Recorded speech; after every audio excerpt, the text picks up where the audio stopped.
वेंकटरमण गोविंदा।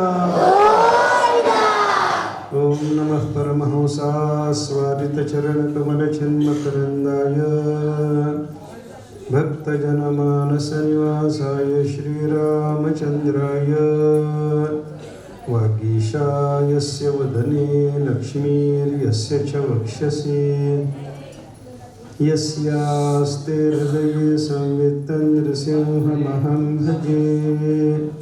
ॐ वंशीविभूषितकरान्नवनीरदाभात् पीताम्बरादरुणबिम्बफलाधरोष्ठात् पूर्णेन्दुसुन्दरमुखात् अरविन्दनेत्रात् कृष्णात् परं किमपि तत्त्वमहं न जाने।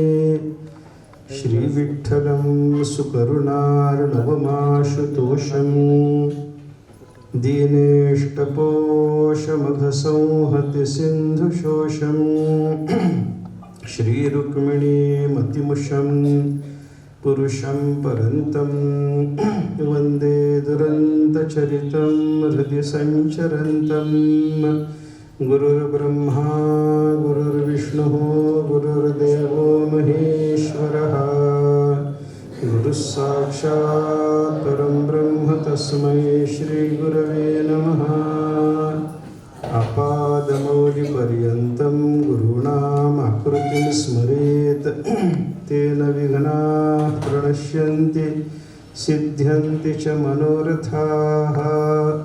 ॐ योऽन्तः प्रविश्य मम वाचमिमां प्रसुप्तां सञ्जीवयत्यखिलशक्तिधरस्वधाम्ना अन्यांश्च हस्तचरणश्रवणत्वगादीन् प्राणान्नमो भगवते पुरुषाय तुभ्यं। श्रियः कान्ताय कल्याणनिधये निधयेऽर्थिनां श्रीवेङ्कटनिवासाय श्रीनिवासाय मङ्गलम्। श्रीवेङ्कटाचलाधीशं श्रियाध्यासितवक्षसं श्रितचेतनमन्दारं श्रीनिवासमहं भजे। पुण्डलीकवरदारि विठ्ठल सद्गुरु गुंडा महाराज की जय। सद्गुरु हरि महाराज की जय। लक्ष्मी रमण गोविंदा। कालच्यापासून आपण व्यंकटेशाच्या स्थानामध्ये प्राप्त होऊन भगवंताच्या कथेचा विचार करावा असं ठरवलेला आहे। आणि देवाची कथा, व्यंकटेशाची कथा आणि तीही भविष्य पुराणाच्या आधारानं म्हणजे भविष्योत्तर पुराणाच्या आधारानं ती व्यंकटेशाची कथा पाहावी असं आपलं ठरलं। आणि मग हे पुराणाच्या आधारानंच का पाहायचं याचा विचार करत असताना आपण काल प्रामाण्याचा विचार केला।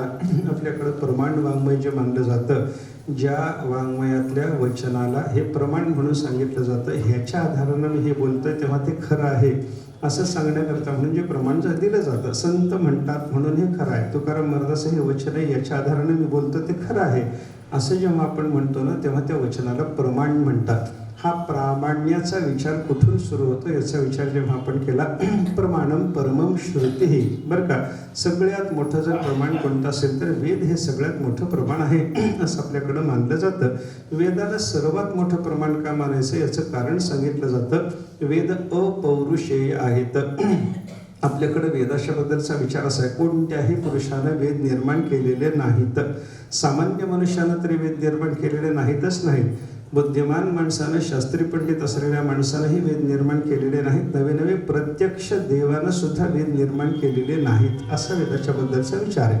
वेद कोणीच निर्माण केले नाहीत म्हणून बघा ना, वेद कोणीही निर्माण केलेले नाहीत हे कसं सिद्ध करायचं याच्याबद्दल आपल्याकडे असं सांगितलं जातं की बाबा वेदाच्या अध्ययन अध्यापनाची परंपरा हजारो वर्षापासून आहे।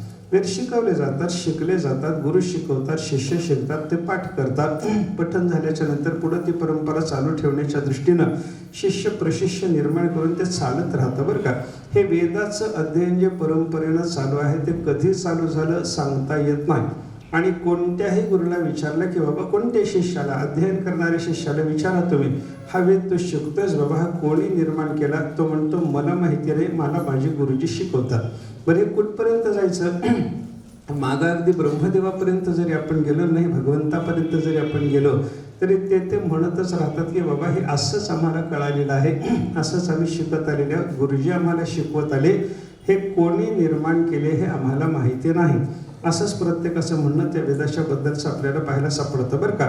मग ज्या वाङ्मयाच्या अध्ययन अध्यापनाची परंपरा अक्षुण्ण चालू आहे, जो ग्रंथ जे शास्त्र आपण अभ्यासात घेतो, हजारो वर्षापासून लाखो वर्षापासून त्याच्या अध्ययनाच्या अध्यापनाची परंपरा चालू आहे, पण त्या परंपरेतल्या कोणालाही जर त्या ग्रंथाच्या कर्त्याचं नाव माहिती नसेल तर तो ग्रंथ कोणी रचला असं आपल्याला म्हणता येत नाही. एखाद्या वेळेला काय होतं, ग्रंथ असतो, ग्रंथाला कोणीतरी करता असतो पण त्याचं नाव माहिती नसतं, पण त्याचं कारण काय, मध्यंतरी कधीतरी त्याच्या अध्ययन अध्यापनाची परंपरा खंडित झालेली असते आणि खंडित परंपरा झालेली असल्यामुळं त्या ग्रंथाचा कर्ता कोण याच्याबद्दलचं ज्ञान आपल्याला असू शकत नाही.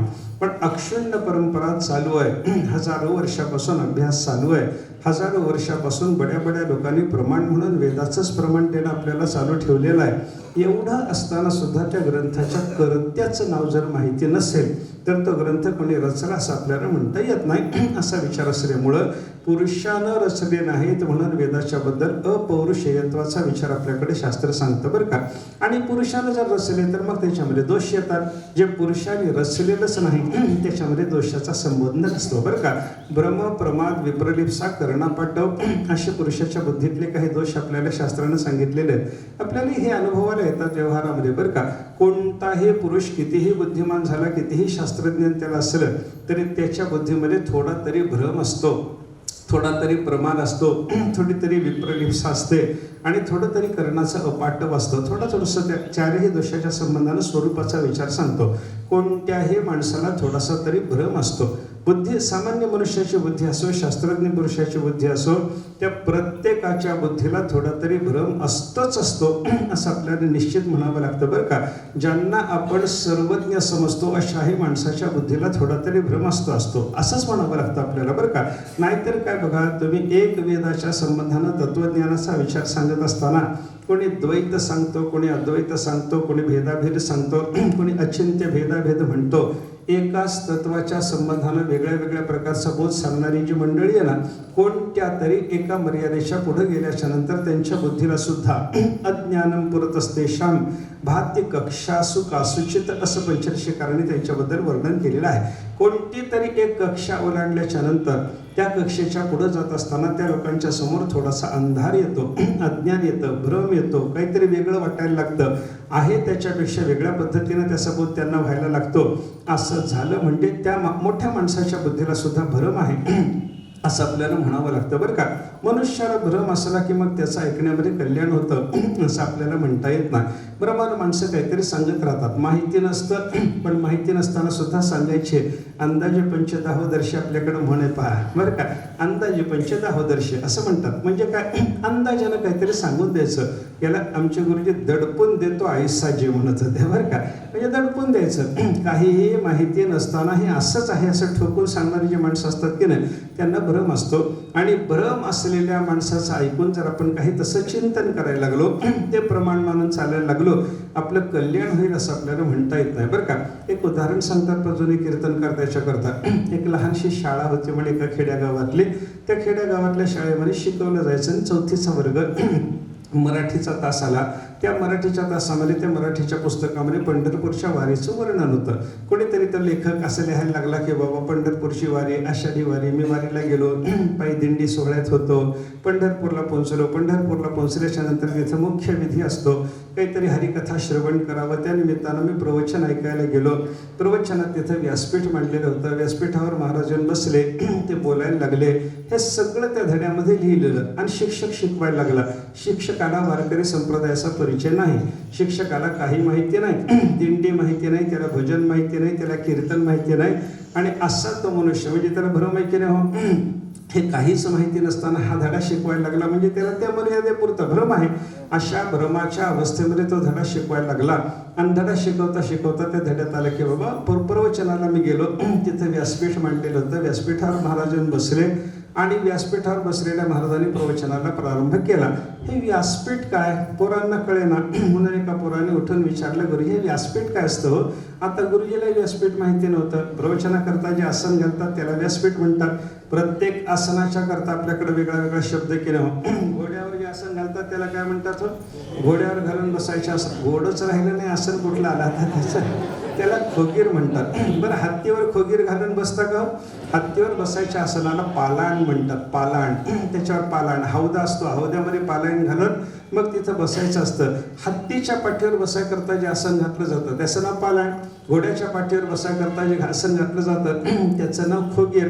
असं प्रत्येक आसनाच्या करता वेगळा वेगळा शब्द आपल्याला जो पाहायला सापडतो ना, तसं व्याख्यान करण्याकरता, प्रवचन करण्याकरता, एखाद्या साधूच्या वचनासंबंधानं विचार करण्याकरता बसायसाठी जे आसन मांडलं जातं त्याला व्यासपीठ म्हणतात असं आपल्याला बोध आहे. आपण साधारणपणे वारकरी संप्रदायात वावरतो. आपण थोडीशी कुठंतरी कथा कीर्तन प्रवचनाला जातो, त्याच्यामुळे आपल्याला व्यासपीठ शब्दाचा परिचय आहे. त्या मास्तरला व्यासपीठ माहिती नव्हतं, पोरांना व्यासपीठ माहिती नव्हतं. पोराने विचारलं, गुरुजी व्यासपीठ काय? आता व्यासपीठ काय म्हणलं बरोबर त्या शिक्षकाला माहिती नसल्यामुळे त्याने थोडासा विचार केला. कसं असतं बघा, एखाद्या वेळेला शब्दाचा अर्थ कळाला नाही तर संदर्भानुसार काहीतरी अर्थ लावता येतो. संदर्भानुसार अर्थ कळत नसला तर मागं शब्दाचा कोश दिलेला असतो. कठीण शब्दाचे अर्थ पुस्तकाच्या मागच्या बाजूला दिलेले असतात. त्याच पुस्तकामध्ये ते पाहायचे, संदर्भ पाहायचा, काहीतरी आपल्याला याच्या आधाराने काय अर्थ लावता येतो कसा विचार केला मास्तरनं. पण तिथं संदर्भानुसार त्याला अर्थ लावायला काही वाक्य मिळेना. मागच्या बाजूला कठीण शब्दाचा जो अर्थकोश दिला होता त्याच्यामध्ये जर त्यानं पाहिलं तर तिथं सुद्धा त्याला व्यासपीठ शब्दाचा काही अर्थ हाती लागेना. मग काय करा, पोरांच्या समोर अज्ञान प्रगट करणं म्हणजे मास्तरचा अपमान. मास्तरने शेवटी त्यांना सांगून टाकलं, आता हे दडपून देतो असा जे न्याय आला, हा अंदाजे 15 वर्ष असा न्याय आला. आता व्यासपीठ या शब्दामध्ये व्यास शब्दाला कोणता शब्द जोडला हो? व्यास शब्दाला जोडलेला शब्द सांगा की मला, बोला की बोला जरा. व्यास शब्दाला कोणता शब्द जोडलाय? पीठ. पीठ शब्दाचा अर्थ काय असतो? चूर्ण. आपण गव्हाचं पीठ, ज्वारीचं पीठ असं जे पीठ असतं ना त्याला आपण पीठ म्हणतो. त्या पीठ शब्दाच्या अर्थावरून मास्तरानं सांगितलं, बाळानं आपल्याकडं जसं गव्हाचं पीठ असतं, ज्वारीचं पीठ असतं, हरभऱ्याचं पीठ असतं, तसं पंढरपूरला एक पीठ मिळतं, त्याचं नाव आहे व्यासपीठ. त्याच्यावर बसून महाराजाचं प्रवचन चालू होतं. बरोबर आहे का? त्याच्यावर बसून महाराज सांगेल का? पिठावर बसून प्रवचन करण्याची पद्धत तुमच्याकडे आहे का? कुठेही आपल्यालाही पाहायला सापडत नाही. पण व्यासपीठ शब्दाचा असा अर्थ त्या मास्तरने सांगितलेला पोरांनी लक्षात ठेवला समजा. आणि त्याप्रमाणे पोरांनी जर आपलं काहीतरी चिंतन प्रगट करण्याचा प्रयत्न केला तर तो व्यासपीठ शब्दाचा अर्थ योग्य झाला का मला सांगा. या व्यासपीठ शब्दाच्या अर्थानुसार पोरांनी जर परीक्षेमध्ये व्यासपीठ शब्दाचे अर्थ द्या असा प्रश्न आला आणि त्याच्यामध्ये व्यासपीठ शब्द आला आणि मास्तरने सांगितल्याप्रमाणे पोराने पंढरपूरला मिळणारं ज्वारी बाजरी सारखं एखादं पीठ त्याला व्यासपीठ म्हणतात असं जर उत्तरामध्ये लिहिलं तर त्याला मार्क मिळतील का? त्याला पास केलं जाईल का? पुन्हा इथे शंकाच आहे. पेपर तपासणारा जर वारकरी नसला तर नक्की पास करतो. पेपर तपासणारा जर वारकरी भेटला याच्या दुर्दैवानं तर त्याला तर नक्की नापास करणार आहे. मी कशा करता बोलायला लागलो? अज्ञान. बरं का? भ्रम. एखाद्याला भ्रम, पुरुषाच्या बुद्धीमध्ये भ्रम नावाचा एक प्रकार असतो.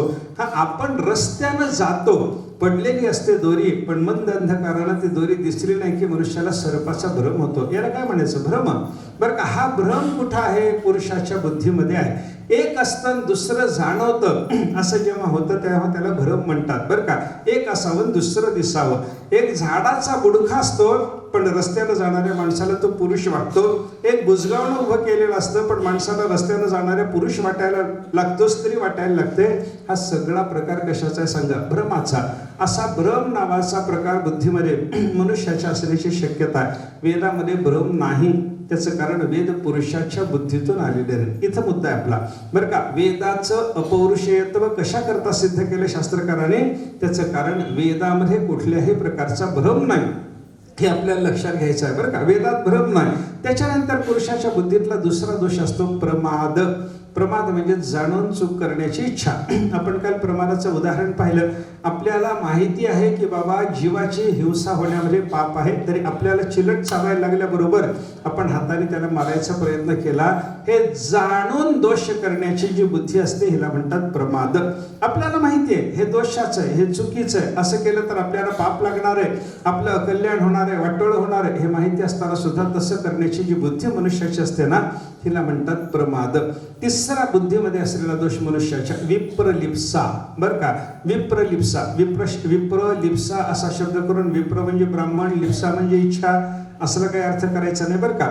लिप्सा म्हणजे इच्छा, प्रलिप्सा म्हणजे प्रलब्धम इच्छा म्हणजे फसवण्याची इच्छा. बरं का, विशेष रीतीनं फसवण्याची इच्छा जी असते तिला म्हणतात विप्रलिप्सा. माणसाच्या बुद्धीला ही फसवण्याची इच्छा असते बरं का. विनोदात का होईना माणसं, विनोदाचं बोलण्याच्या निमित्तानं का होईना माणसं फसवण्याचा विचार करतात. हे आपल्याला अनेक वेळेला लक्षात घेण्यासारखं आहे बरं का. फसवतात माणसं बरं का. एक उदाहरण सांगतात. एका गावातले 2 मुलं जुन्या काळामध्ये शिक्षणाकरता अभ्यासाकरता म्हणून कुठेतरी जाऊन राहिले. गुरुजीच्या आश्रमात राहिले. जुना आश्रम, दूरपर्यंत तो आश्रम. त्याच्यामुळे त्या गावातल्या लोकांना त्या आश्रमात असणाऱ्या विद्यार्थ्यांच्या संबंधाने काही चौकशी वगैरे वारंवार करता येणार अशा अवस्था त्यांची होती. त्या अवस्थेमध्ये हे 2 विद्यार्थी त्या गावाला गेले. तिथं त्यांचा अभ्यास चालू झाला. बरेच दिवस गेले. 5-7 वर्षाचा कालावधी लोटला. मग त्यांचा अभ्यास चालू असताना त्या गावामधला एक माणूस त्या तीर्थयात्रेला निघाला. आणि तीर्थयात्रेला जात असताना तीर्थयात्रेमध्ये ज्या ठिकाणी या गावातले 2 विद्यार्थी राहत होते त्या गावावरून त्याचा मार्ग होता. आता यात्रेला निघालेला माणूस आपल्या गावातली 2 मुलं ज्या ठिकाणी शिकायला आहेत त्या आश्रमापासून त्याचा रस्ता जाणार म्हणल्याच्या नंतर त्याने या दोन्ही पोराच्या मायबापाला विचारलं की बापाला मुलाला सांगायचे का? आई बापांना विचारलं, मुलाला काही तुमच्या सांगायचं का? तुमच्याकडे काही निरोप द्यायचा आहे का? अशी चौकशी केल्याच्या नंतर त्याने सांगितलं की बाबा मला काही निरोप द्यायचा नाही, फक्त जा आमच्या मुलांना भेटा, त्यांची चौकशी करा. चौकशी केल्याच्या नंतर त्या मुलांना विचारा की बाबा त्यांचं कसं चाललंय, अभ्यास वगैरे चांगला चाललाय का, तब्येत वगैरे चांगली आहे का वगैरे, त्यांना काहीतरी तुम्ही विचारून या म्हणे. ते विचारून यायला सांगितलं. विचारून यायला सांगितल्याच्या नंतर गुरुजीकडे जाऊन सगळी चौकशी करा, मुलांना विचारा काय पाहिजे काय नाही, त्यांना विचारा काही पाहिजे असलं तर इथून पाठवता येईल वगैरे वगैरे सांगणं झालं. सांगणं झाल्याच्या नंतर तो मनुष्य यात्रेला निघाला. यात्रेत निघाला, त्या आश्रमात आला, त्या गुरुजींना भेटला. गुरुजींना भेटल्याच्या नंतर आमच्या गावची 2 मुलं तुमच्याकडे शिकायला आहेत असं विचारलं. गुरुजींनी सांगितलं होय हो 2 मुलं आमच्याकडे होती, पण परवा काय झालं सर्पदंश होऊन एक मुलगा मेला हो. आम्हाला काही इतक्या दूर असं काही कळवायची व्यवस्था नाही, काही मोबाईल नाही, फोन नाही, काही पत्र पाठवावं, तार करावी अशी सुद्धा व्यवस्था त्या काळामध्ये नव्हती. एक मुलगा मेला आणि दुसरा मुलगा मात्र सुखरूप आहे हे त्याने सांगितल्याच्या नंतर तो असलेल्या मुलाला भेटला. आमच्या गावातल्याच बाबा तो तुझ्याबरोबर तुझा एक मित्र आला होता, तोही अभ्यासाला इथं होता, त्याचं मरण झालं असं ऐकलं, काय झालं कसं झालं, तुला आता कसं वाटतं, सगळी चौकशी केली. बरायस ना तो गेल्यामुळं तुझ्या मनावर काही विपरीत परिणाम झाला नाही ना, तुझा अभ्यास थांबला नाही ना, चालू आहे ना अभ्यास, वाईट तरी वाटणं साहजिक आहे बाबा. हे सगळं बोलणं झालं. आता हे सगळं बोलणं झाल्याच्या नंतर त्यानं पुढची यात्रा केली. पुढची यात्रा करून झाल्याच्या नंतर तो घरी आला. घरी आल्याच्या नंतर आता या दोघाही मायबापाला भेटायचं आहे. ज्यांचा मुलगा मेला त्यांनाही भेटायचं आहे आणि ज्यांचा मुलगा जिवंत आहे त्यांनाही भेटायचं आहे. कारण दोघांनी चौकशी करून असं सांगितलेलं होतं, त्याच्यामुळे त्या दोघांनाही भेटणं आवश्यक होतं. पण हा जो मनुष्य होता ना थोडा फसव्या बुद्धीचा होता. याला लोकांना फसवणं आवडायचं. त्याच्यामुळे त्यानं काय केलं, ज्याचा मुलगा मेला होता त्याला जाऊन सांगितलं तुमचा मुलगा सुखरूप आहे, छान अभ्यास चालू आहे, सगळं त्याला सांगितलं. आणि ज्यांचा मुलगा जिवंत आहे त्यांना सांगितलं काय सांगावं, मी त्या आश्रमात गेलो होतो पण तिथल्या गुरुजींनी सांगितलं की सर्पदोषानं तुमचा मुलगा मेला, असं त्याचं मरण झालं बघा, असं त्यानं सांगितलं. मला सांगा आता फसवण्याची बुद्धी असलेल्या म्हणजे विप्रलिप्सा असलेल्या या माणसाच्या वाक्यावर या दोघांनी जर विश्वास ठेवला तर ज्याचा मुलगा मेला तो आनंदात राहणार आणि ज्याचा मुलगा जिवंत आहे तो मात्र रडत बसणार. हा प्रकार होतो की नाही. दूरदेशं गते पुत्रे जीवत्येवा तत्पिता विप्रलंभक वाक्यन मृतम मत्वा प्ररोदिती. पंचरशिकारांनी हे उदाहरण आपल्याला सांगितलेलं आहे. खोटं बोलणाऱ्या माणसाच्या वचनावर विश्वास ठेवून ज्याचा मुलगा जिवंत आहे त्याच्यावर रडण्याची पाळी आली आणि ज्याचा मुलगा मेला होता तो मात्र हर्षात राहायला लागला. हा प्रकार आपल्याला पाहायला सापडतो. हे कधी होतं सांगा. फसवण्याची बुद्धी असलेल्या माणसावर विश्वास राहिला की विश्वास बसला की मनुष्याचं असं होतं, हा विचार आपल्याला लक्षात घेतला पाहिजे बरं का. म्हणजे काय, माणसाच्या बुद्धीचा विचार जर केला तर भ्रम हा एक दोष माणसाच्या बुद्धीत आहे, दुसरा प्रमाद नावाचा दोष आहे, तिसऱ्या दोषाचा विचार केला तर त्याला विप्रलिप्सा म्हणतात, फसवण्याची बुद्धी म्हणतात. त्याच्या पुढच्या दोषाचा विचार जर केला तर तो कर्णापाटव नावाचा दोष आहे. कर्ण म्हणजे इंद्रिय, करण शब्दाचा अर्थ इंद्रिय. नुसत्या इंद्रियाला करण म्हणत नाही, ज्ञानाचं साधन असलेल्या इंद्रियाला करण म्हणतात, म्हणजे ज्ञानेंद्रियाला करण म्हणतात. आणि त्या करणाच्या ठिकाणी म्हणजे ज्ञानेंद्रियाच्या ठिकाणी थोडीशी अपटुता म्हणजे सामर्थ्य इंद्रियाचं कमी जर झालेलं असेल तर त्या इंद्रियाच्या असामर्थ्याच्या योगानं विषयाचं व्यवस्थित ज्ञान आपल्याला होत नाही. हा एक प्रकार मनुष्याच्या बुद्धीमध्ये असू शकतो बरं का. कर्णापाटव म्हणजे ज्ञान संपादन करण्याच्या कामात समर्थ असलेल्या इंद्रियात थोडीशी अपटुता असणं. त्यांचं पाटव म्हणजे पटुत्व कमी झालेलं असणं. डोळ्याची शक्ती कमी झाली, अपाटव आलं. हाताची शक्ती कमी झाली, अपाटव आलं. असा विचार शास्त्राने आपल्याला सांगितलेला आहे बरं का. कोणत्याही इंद्रियामध्ये असलेली शक्ती तिचा ऱ्हास झाला किंवा त्या इंद्रियाच्या शक्तीला काही प्रतिबंध निर्माण झाला तर मनुष्याला व्यवस्थित रीतीनं विषयाचं ज्ञान होत नाही.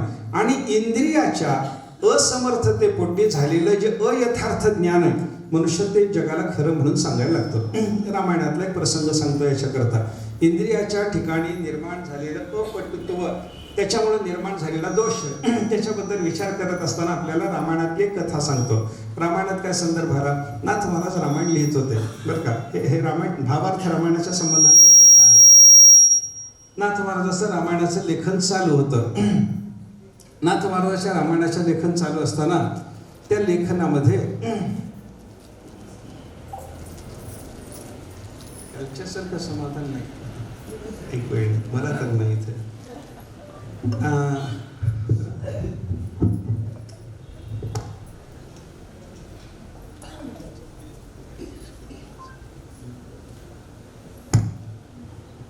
नाथांचं रामायणाचं लेखन चालू होतं.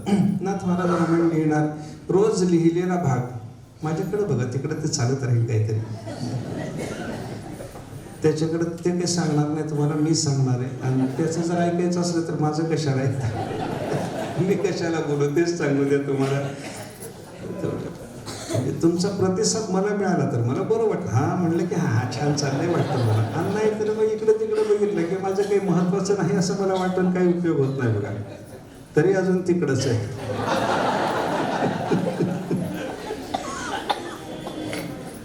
करणाची अपटुता कशी असते, इंद्रियाचं असामर्थ्य असणं म्हणजे कसं होतं त्याच्याबद्दलचं उदाहरण सांगणं चालू आहे आपलं. नाथ महाराजाच्या रामायणाचं लेखन चालू होतं. नाथ महाराज काय करायचे, रामायणाचा जेवढा भाग रोज लिहून झालाय तेवढा रामायण सांगत असताना सगळ्या श्रोत्याच्या समोर व्यक्त करायचे. आता हे श्रोत्याच्या समोर रामायण सांगताना अजून एक प्रकार आपल्याकडे असतो बघा.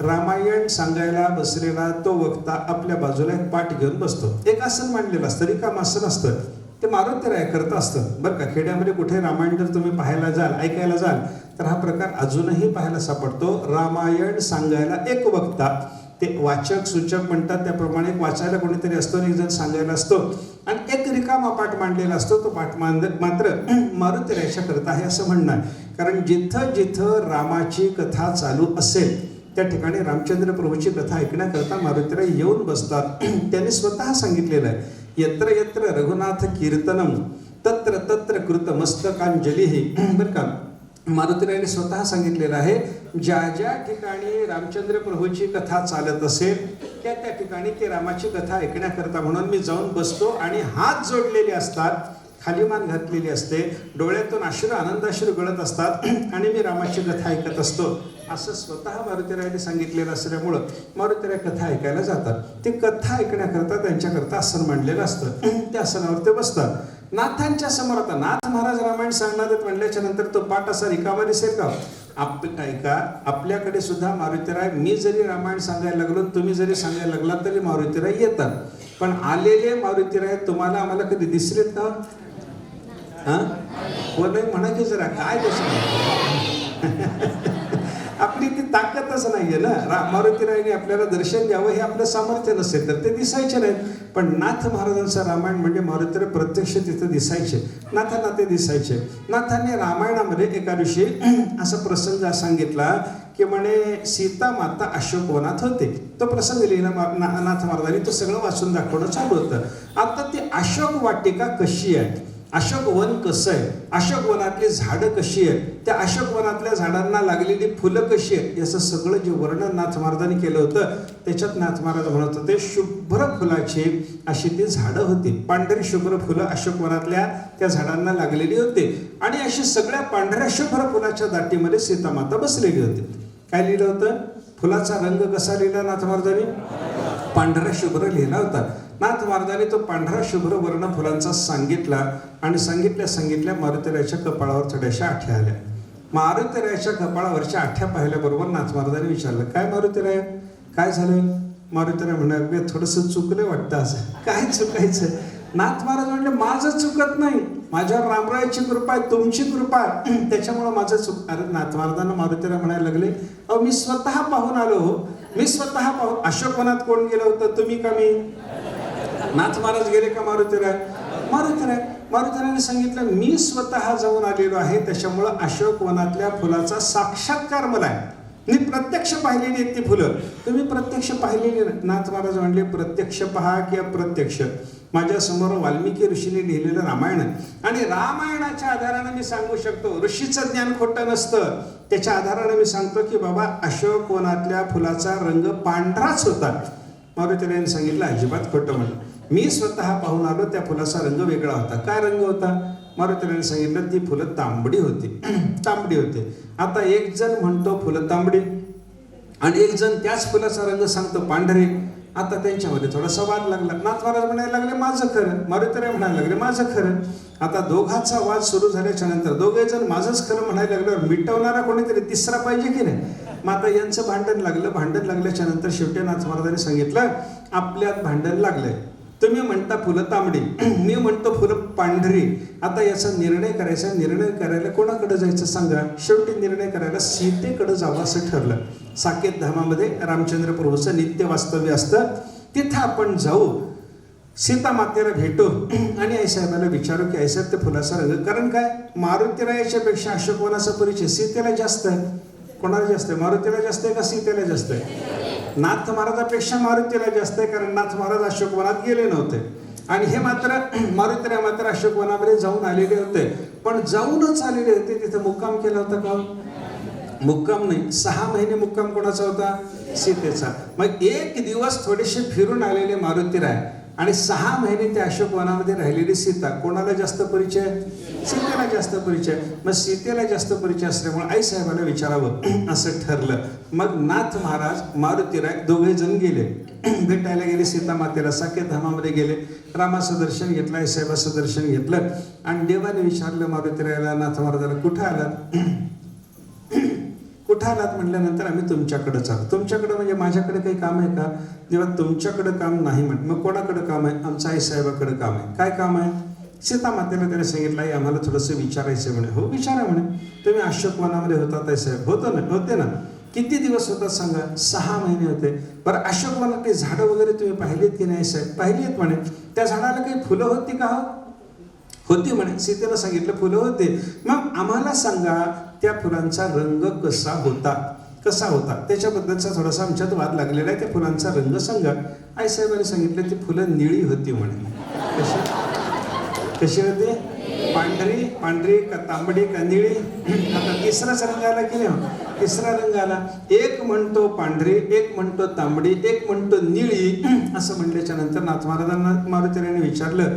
मारुतीरायाकडे नाथ महाराज एकमेकाकडे बघायला लागले. म्हणे आपल्या दोघातलं भांडण मिटवायला ज्या व्यक्तीकडे आपण आलो त्या व्यक्तीने आपला निर्णय देण्याच्या ऐवजी तिसरंच भांडण उपस्थित केलं. म्हणजे आता काय करा?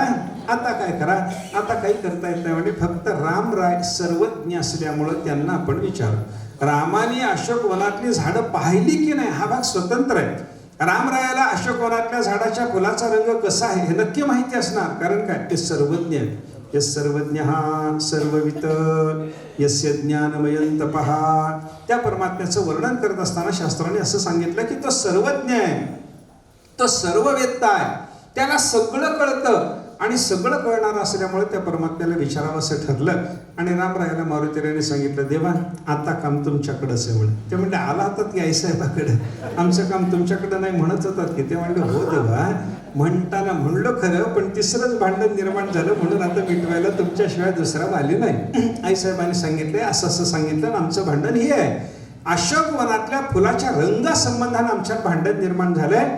नाथ महाराज लिहितात अशोक वनातली फुलं पांढरी, मारुतीराय म्हणायला लागले मी म्हणतो तांबडी, आणि सीता माता सांगते की त्या फुलांचा रंग निळा होता.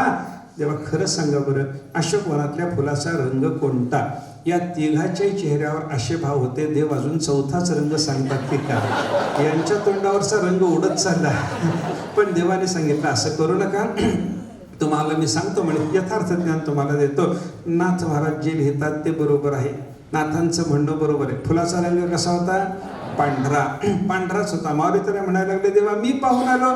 सीता माता म्हणायला लागली, देवा मी 6 महिने बघत आले आणि आमचं दोघांचं खोटं ठरवून ज्यानं पाहिलंच नाही त्याचं तुम्ही खरं ठरवायला लागले. रामरायाने सांगितलं, मी तरी कुठं पाहायला आलो होतो, मी आणि नाथ महाराज दोघं एकच असल्यामुळं माझं ज्ञान आणि नाथ महाराजाचं ज्ञान यथार्थ ज्ञान आहे. दोघांचं ज्ञान यथार्थ, मी सांगतो ते खरं आहे कारण मी सर्वज्ञ आहे, आणि नाथ महाराज सांगतात ते खरं आहे कारण नाथ महाराज माझ्या स्वरूपाला प्राप्त झालेले आहेत. भानुदासाचे कुळी महाविष्णूचा अवतार हे नाथ महाराजांचं वर्णन आहे. आणि अशी नाथांची योग्यता असल्यामुळं मी जे सांगतो, मला जे कळतं ते सगळंच्या सगळं या नाथ महाराजाला कळतं, आणि त्याच्यामुळे नाथांनी सांगितलं ते बरोबर आहे. कशी होती फुलं? पांढरी. मग फुलं पांढरी असताना मारुतीरायाने विचारलं, देवा माझं चूक आहे का? मी जे पाहून आलो माझ्या डोळ्यात काही दोष आहे का? दोष नाही म्हणे. सीतेला विचारलं, देवा माझं काही चुकतंय का? देवाने सांगितलं तुझंही चुकत नाही, मारुतीचंही चुकत नाही. मग मारुतीला फुलं तांबडी दिसतात, पांढरी असताना तांबडी दिसतात. सीता मातेला मात्र ती फुलं पांढरी असताना निळी दिसतात. याचं कारण काय? रामरायाने त्या दोघांचंही कारण सांगितलं. मारुतीला सांगितलं, मारुतीराय तुम्ही जेव्हा लंकेत गेलात, सीतेच्या शोधाकरता तुम्ही गेलात, सीतेच्या शोधाकरता तिथं फिरत असताना अशोकवनात तुम्ही गेला. अशोकवनात तुम्ही गेलात त्याच वेळेला रावण तिथं सीतेला भेटायला आलेला होता, आणि सीतेला भेटायला आलेला रावण तिथल्या सगळ्या सेविकांना, दासींना त्याच्या सांगत होता, तिथं सीतेच्या रक्षणाकरता ठेवलेल्या राक्षसींना तो सांगत होता की हिनं जर माझं 2 महिन्यात नाही ऐकलं, ही जर माझी दासी व्हायला, माझ्याशी लग्न करायला तयार झाली नाही, तर हिचे तुकडे करून सकाळच्या न्याहारीला मला हिचं मांस खायला द्या. हे रावणानं सांगितलं. हो म्हणे. मारुतीरायाने सांगितलं, हे मी ऐकलं, माझ्या तोंडानं ऐकलं. हे ऐकलं ना तुम्ही? ऐकलं. त्या क्षणापासून रावणाच्या संबंधातला प्रचंड क्रोध तुमच्या बुद्धीत होता, आणि तुमच्या बुद्धीत क्रोध असल्यामुळं, क्रोधाचा रंग तांबडा असल्यामुळं तुम्हाला जिकडं पाहाल तिकडं तांबडंच दिसत होतं. म्हणून फुलं पांढरी असताना तांबडी दिसली. कशानं दिसली? क्रोधानं दिसली. असं रागावू नये नवऱ्यावर. नवरा तांबडा दिसतो बाबा.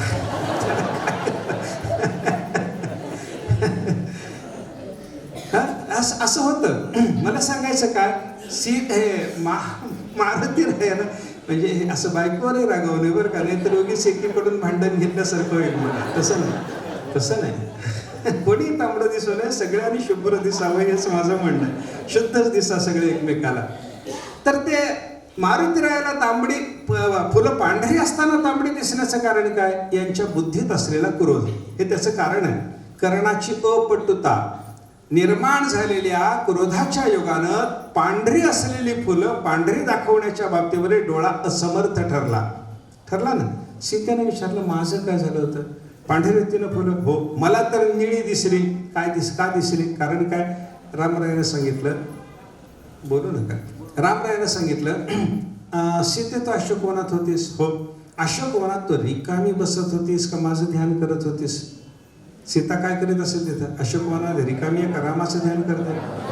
रामाचं ध्यान करते. आणि रामाचा रंग कसा?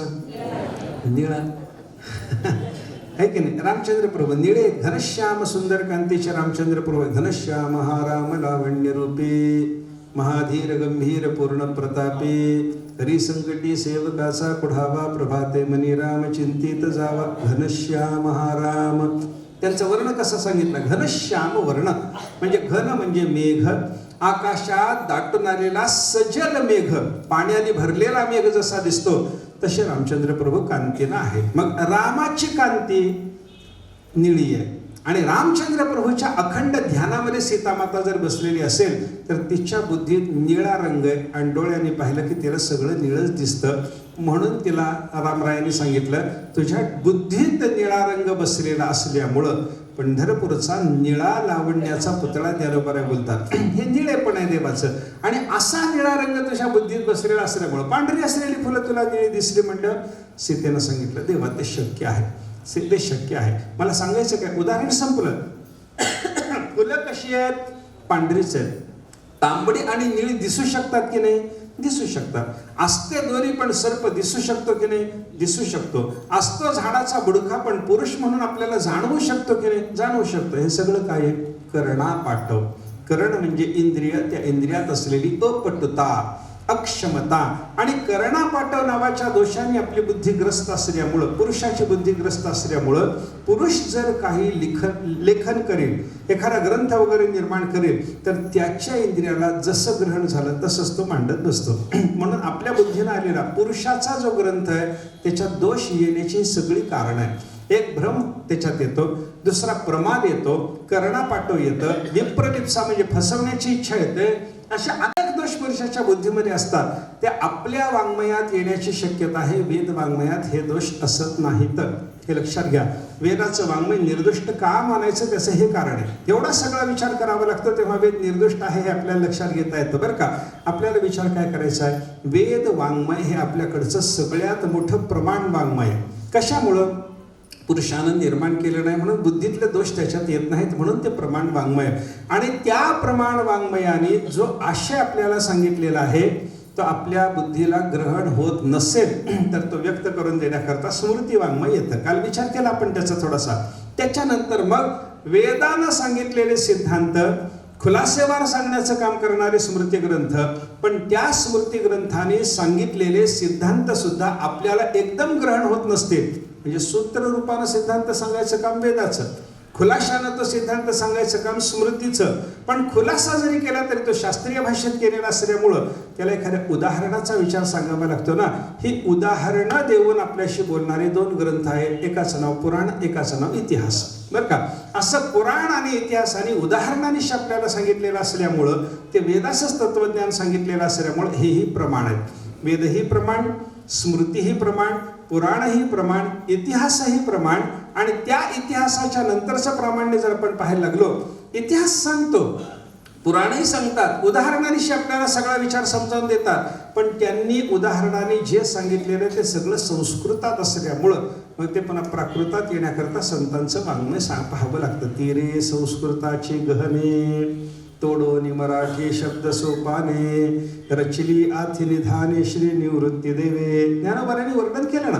माझ्याकडून हा मराठीतला गीतेच्या वरचा टीका ग्रंथ जो निर्माण झाला, हे कसं झालं? संस्कृताची गहन तीर तोडून. गंगेला जायचंय आपल्याला, गंगेत स्नान करायचंय, पण गंगेत स्नान करता गंगेचे दोन्ही तट उंच उंच असतात आणि त्या तटावरून खाली जाणं सोपं जावं याच्याकरता कोणीतरी एखादा महात्मा तिथे येतो, दयाळू पुरुष, दानशूर पुरुष तिथे येतो, तो घाट निर्माण करून देतो.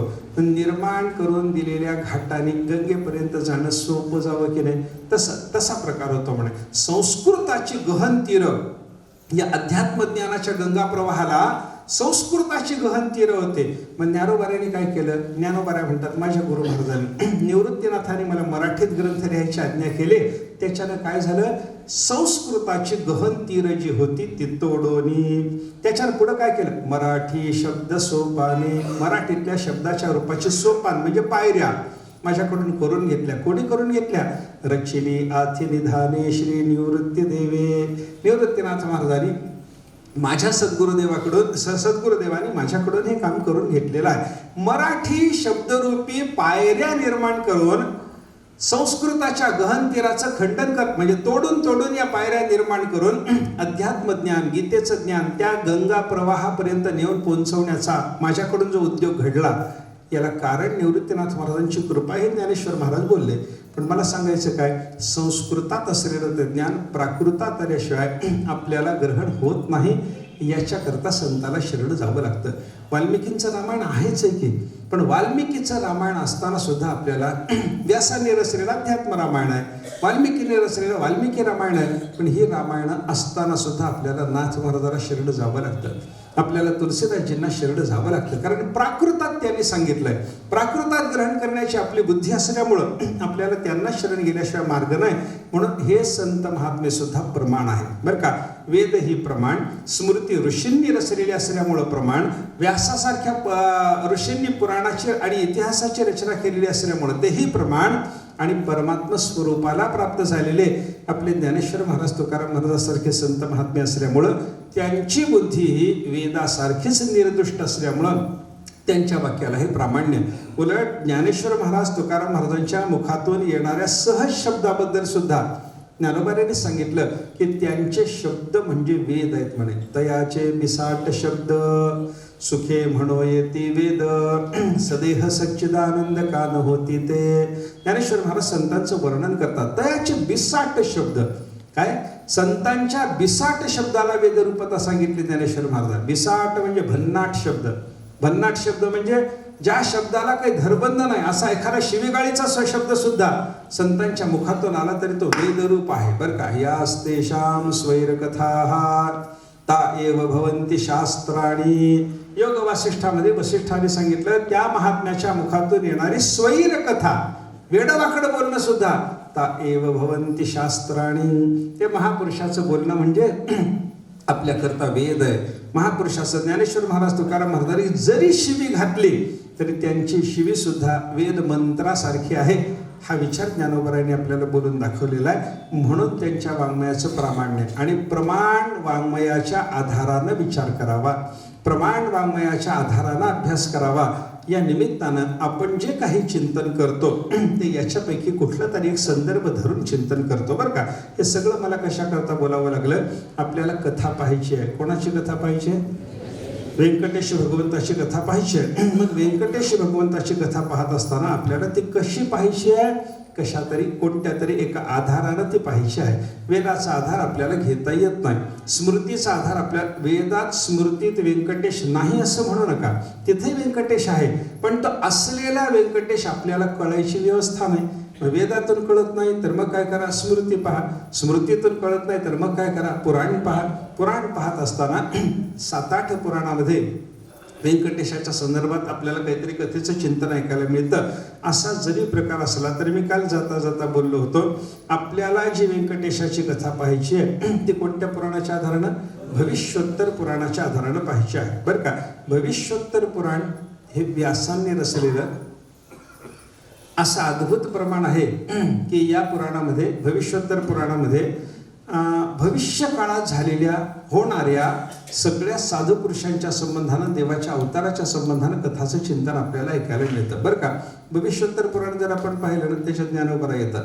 भविष्योत्तर पुराण ते संदर्भ आपल्याला एकदम सरळ सरळ कळायचा नाही.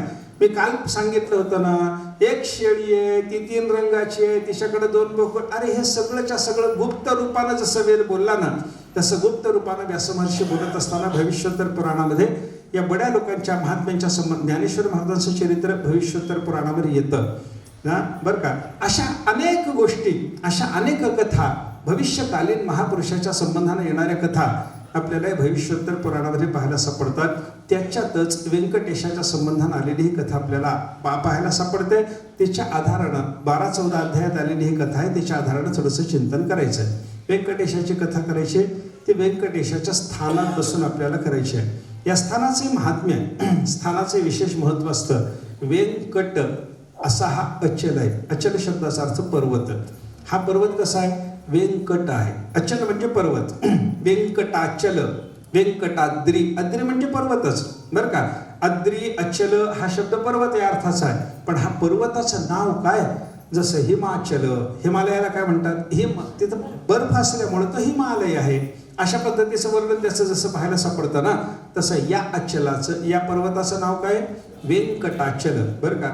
ते शब्द कसा लिहायचा त्याच्याबद्दल थोडा लोकांना संशय असतो. वला य आणि वर अनुस्वार व्यंकट लिहायचं का वला एक मात्रा देऊन वर एक अनुस्वार देऊन व्यंकट लिहायचं, लोकांना संशय असतो. पण व्यंकट शब्द नाही बरं का, व्यंकट असा शब्द आहे. व्यंकट, व्यंकटेश नाही, व्यंकटेश हा शब्द बरोबर आहे. कारण वेन नाम सर्व पापानी कटस्तद्दाह उच्यते. व्यंकट शब्दाची व्युत्पत्ती अशी सांगितली जाते आपल्याला बरं का.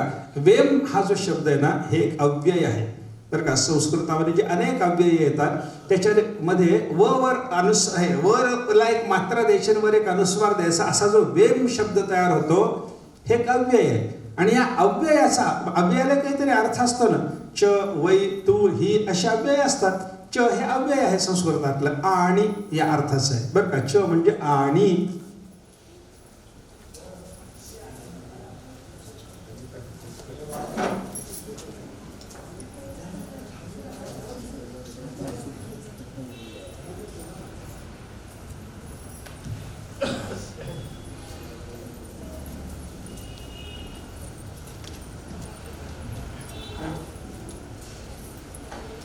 अव्ययाला काहीतरी अर्थ असतात. पुन्हा माझ्याकडेच बघा, कथा कोण सांगायला लागले.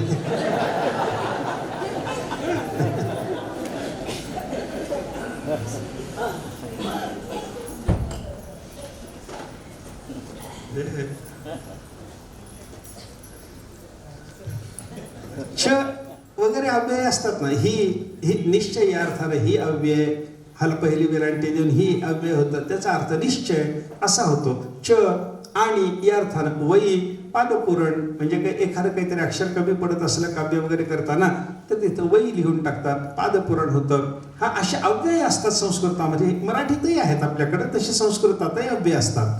त्या संस्कृतातल्या अव्ययांचा वेगळा वेगळा जो अर्थ आहे ना, त्याच्यामध्ये वेम हे एक अव्यय आहे. वर एक मात्रा देऊन अनुस्वार दिला तर ते वेम हे अव्यय होतं.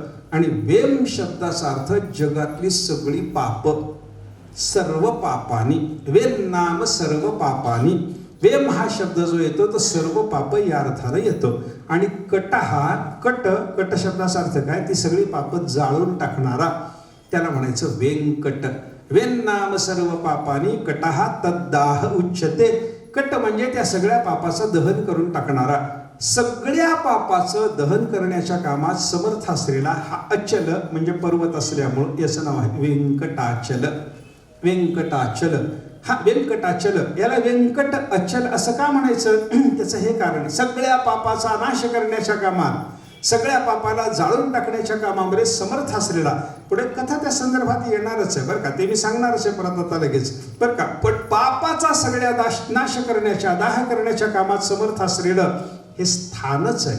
हा इथला देव पापाचा नाश करेल हे पुढं राहिलं, पण या भूमीचा तो गुण आहे, भूमीचा तो गुण आहे. जसं तुकाराम महाराजांनी पंढरी क्षेत्राच्या बद्दल वर्णन करताना सांगितलं ना, अवघीच तीर्थे घडली एक वेळा, चंद्रभागा डोळा देखील, हे चंद्रभागेचं महात्म्य. पुढं पंढरीचा महिमा सांगताना तुकाराम महाराज सांगतात, अवघीच पापे गेली दिगंतरी, वैकुंठ पंढरी देखील या. वैकुंठ स्वरूपी असलेल्या पंढरी क्षेत्राचं, पंढरी नगराचं डोळ्याने दर्शन घेतलं, सगळी पापं तुमची नाहीशी होतात. तसा हा व्यंकट अचल आहे, सगळ्या पापाचं दहन करणारी. जशी पंढरीची भूमी पाहिल्याबरोबर सगळी पापं जातात, तसं या पर्वताचं दर्शन घेतल्याबरोबर सगळ्या पापाचं दहन होऊन जावं असा हा पर्वत आहे. अशा या स्थानात आपण प्राप्त झालेले आहोत. आणि त्या स्थानात बसून आपण ही कथा पाहतो. ज्याची कथा पाहिजे त्याचं हे स्थान आहे बरं का. कसं असतं बघा, आपल्याकडं भक्तिशास्त्राने असं सांगितलंय, परमात्म्याचा अवतार होतो.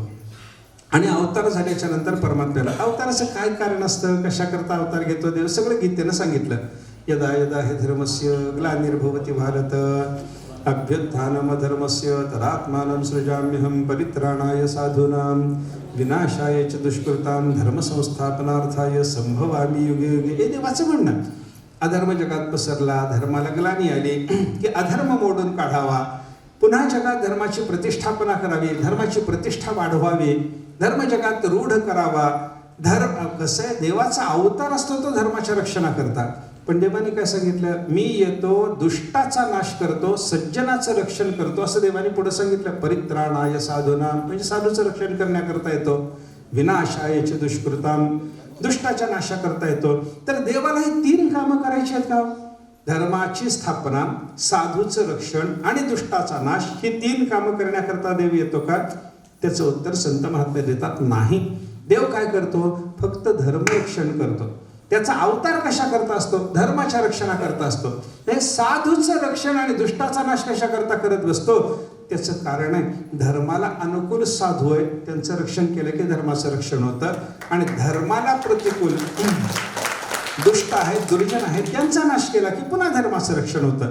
म्हणजे दुष्टाचा नाश करण्याकरता अवतार नाही, तर दुष्टाचा नाश धर्मरक्षणाकरता करायचा असतो. आणि साधूचं रक्षण साधू रक्षणाकरता नाही, तर साधू रक्षण झालं की धर्म सुरक्षित राहतो. म्हणून साधू रक्षण परमात्मा करतो. हे देवाच्या अवताराचं प्रयोजन झालं. धर्मरक्षणाकरता देव येतो, साधूंना सांभाळतो. भक्ता राखे पायापासे, दुर्जनाशी संहारी, असं तो त्याच्या कार्याचा प्रकार असतो. हे स्वतंत्र. पण त्या देवाला जेव्हा इथं अवतार घ्यायचा असतो ना, तेव्हा देवाला ज्या भूमीत अवतार घ्यायचा आहे ती भूमी म्हणजे देवाचा राहण्याचा लोकच असतो. म्हणजे उदाहरणानं सांगतो आपल्याला, भगवान महाविष्णूचा अवतार व्हायचा आहे. समजा महाविष्णूचा अवतार व्हायचा आहे. महाविष्णू कोण आहेत? ब्रह्मा विष्णू महेशापैकी ते महाविष्णू कोण आहेत? महाविष्णू आहेत. महाविष्णूचं राहण्याचं स्थान त्याला काय म्हणतात? वैकुंठ म्हणतात. मग महाविष्णूला जर भूमीवर यायचं असेल तर ही भूमी वैकुंठ झाल्याच्या शिवाय, म्हणजे वैकुंठाचा आधी अवतार होतो भूमीच्या रूपात आणि मग देवाचा अवतार होतो, असा प्रकार आहे. ती भूमी अगोदर, त्या भूमीमध्ये वैकुंठ येतं. म्हणून पंढरपूरला भूवैकुंठ पंढरपूर, ऐके नाही, पंढरपूरला भूवैकुंठ म्हणतात बरं का. वैकुंठ असेल, पण तुकाराम महाराज म्हणतात एका अक्षरी आगळे, ह्या बरं का. एक अक्षर आमच्या वैकुंठाला जास्त म्हणे, ते वैकुंठ 3 अक्षराचं नाव आहे तसं, पण आमचं मात्र भूवैकुंठ 4 अक्षराचं आहे बरं का. म्हणजे त्याचं मोठेपण सांगण्याच्या दृष्टीनं तुकाराम महाराज बोलले. पण काय होतं, देवाला ज्या भूमीत यायचं आहे, देवाच्या भूमीला त्या भूमीमध्ये यावं लागतं. देवाला जर जमिनीवर यायचं झालं तर त्या जमिनीत अगोदर देवाच्या स्थानाला म्हणजे वैकुंठाला यावं लागतं. म्हणजे हा पर्वत, इथं जर व्यंकटेशाचं अवतरण व्हायचं असेल, व्यंकटेशाच्या रूपाला देवाचं अवतरण व्हायचं असेल, महाविष्णूचं अवतरण व्हायचं असेल, कारण हा महाविष्णूच आहे. महाविष्णू कशावरून? आपण जयघोष काय करतो? लक्ष्मी रमण गोविंदा असं म्हणतो की नाही? लक्ष्मी रमण म्हणलं म्हणजे तो विष्णू आहे. आणि तो महाविष्णू या ठिकाणी जर येणार असेल तर महाविष्णूचं राहण्याचं स्थान कोण? वैकुंठ. मग त्या वैकुंठाचं या ठिकाणी अवतरण व्हावं लागतं. म्हणून ही भूमी सुद्धा वैकुंठ आहे असं आपल्याला पहिलं चिंतन करायचं. हे भूवैकुंठ आहे. भूवैकुंठात बसून, परमात्म्याच्या स्थानात बसून, परमात्मा रूप स्थानात बसून आपण ही देवाची कथा पाहणार आहोत. हा स्थानाचा महिमा झाला. कसं आहे बघा, या कथेला आता आपल्याला प्रारंभ करायचा आहे बरं का. सूत शौनकादिक ऋषींच्या संवादातून जवळजवळ सगळी पुराणं आपल्याला पाहायला सापडतात. सूत ऋषी मोठे पुराणिक आहेत, त्यांना 18ही पुराणाचा अभ्यास आहे बरं का. आणि त्याच्यामुळे ते आले की पुराण सांगतात. तसे शौनकादिक ऋषी त्यांच्या समोर श्रवणाकरता बसलेले असतात. 88,000 ऋषी श्रवणाला बसलेले असतात आणि सूत ऋषी आपले एकटे प्रवचन करत असतात. कसं आहे बघा, हे अजून एकदा लक्ष देऊन ऐका. ऐकणारे किती जण आहेत? 88,000. बोलणारा कोण आहे? एकटा आहे. एकटा बोलतो, 88,000 जण ऐकतात. बघा कशी योजना कशी आहे. स्पीकर असेल का त्यावेळेला? किती स्ट्रॉंग असेल त्यांचा स्पीकर, काय असेल बघा ना थोडंसं. काही नाही. सूत आपल्या स्थानात बसून कथा करतात. अजून थोडंसं बघा, तुम्ही नैमिषारण्यात कधी गेलात तर तिथं बघून या. त्या सूतांचं स्थान आणि बाकीच्या ऋषींची स्थानं आपल्याला वेगळी वेगळी पाहायला सापडतात. म्हणजे सूत आपल्या स्थानात बसून कथा सांगायचे आणि बाकीचे ऋषी आपल्या आपल्या स्थानात बसून ती कथा ऐकायचे. कसं ऐकता येतं? हे समाधी भाषेत बोलतात आणि ते समाधी लावून ऐकतात, म्हणून ऐकता येतं. पण तुम्ही समाधी लावू नका, मला अवघड होतं, कारण मी समाधीत सांगत नाही ना. मी जागेपणात सांगतो, तुम्ही समाधी लावली तर माझं अवघड होईल. ते सूतांचं बोलणं सगळ्या ऋषींना ऐकू येत होतं. हे अशा पद्धतीने ही त्यांची कथा चालायची. ऐका, हे वक्ता आणि श्रोता दोघांची जोडी समसमान लागते तेव्हा आनंद येतो बरं का. कसं आहे, कृष्णार्थीच धनार्थीच वक्ता श्रोता द्विधा मतः. 2 प्रकारचे वक्ते श्रोते असतात असं चिंतन आहे. कृष्णार्थी आणि धनार्थी. धनाच्या अपेक्षेनं कथा करणारा वक्ता संसारातल्या काहीतरी कोणत्या तरी फलाच्या म्हणजे धनाच्या अपेक्षेनं कथा ऐकणारा श्रोता. ऐका, श्रीकृष्ण परमात्मा प्राप्त व्हावा याच्याकरता कथा करणारा वक्ता आणि देवाचा साक्षात्कार व्हावा याच्याच करता कथा श्रवण करणारा श्रोता. दोन दोन कृष्णार्थी आणि धनार्थी. वक्त्यात हे दोन प्रकार हेच आणि श्रोत्यामध्ये हेच दोन प्रकार आहेत. आता याच्यामध्ये दोघे जण जर सारखे असतील तर कथेत आनंद येतो. एक असा आणि एक तसा म्हणल्यावर आनंद येतो का? बघा ना, वक्ता समजा धनार्थी आणि श्रोता कृष्णार्थी समोर बसला, त्याचं समाधान व्हायचंच नाही. आणि वक्ता समजा कृष्ण बोलायला लागला, कृष्णाकरता बोलायला लागला आणि श्रोत्याला समजा पाहिजे धन पाहिजे धन पाहिजे असं असेल तर त्याला आनंद येईल का? गीतेचंच बघा की गीतेमध्ये भगवान श्रीकृष्ण परमात्मा अर्जुनाला तत्वज्ञान सांगतात आणि हे घरात बसून धृतराष्ट्राला संजय सगळं सांगतो. संजयाला सगळी गीता ऐकायला मिळाली आणि एवढ्यावरही संजय म्हणायला लागला, हे राहू दे रे, हे धृतराष्ट्र म्हणायला लागला, हे राहू दे रे, कोणाचा विजय होणार या युद्धामध्ये एवढं मला सांग. कोणाचा विजय होणार एवढं मला सांग. हे तत्वज्ञान सगळं बाजूला राहू दे. त्याचं कारण काय? तो तत्वज्ञान ऐकाय करता बसलाच नव्हता. तत्वज्ञान ऐकाय करता श्रोता बसलेला असेल आणि वक्ता हे तत्वज्ञान सांगत असेल, आनंद आहे. दोघंही कृष्णार्थी असतील, आनंद आहे. दोघंही धनार्थी असतील, आनंद आहे. पण एक धनार्थी आणि एक कृष्णार्थी आला, आनंद येत नाही. अशी स्थिती आपल्याला बाहेर सापडते. आता या सूत आणि शौनकादिक ऋषींचा विचार करा. सूत ऋषी कसे आहेत? कृष्णार्थी आहेत. आणि शौनकादिक ऋषी कसे आहेत? त्यांनाही देवाचीच इच्छा आहे. परमकल्याणाच्या दृष्टीनं काहीतरी श्रवण करावं आणि परमकल्याणाकरता उपयोगी पडेल अशाच पद्धतीचं काहीतरी श्रवण करवावं या विचारानंच हे दोघं जण एकत्रित आलेले असल्यामुळं यांच्यात कथेचा विलक्षण आनंद आहे हे आपल्याला पाहायला सापडतं बरं का. आता ऐका, सूत ऋषी जे आहेत ना, यांचं ज्ञान किती आहे? 18 पुराण. सगळी 18 पुराणं त्यांना माहिती आहेत. 18 पुराणाची सगळी कथा मुखोद्गत आहे.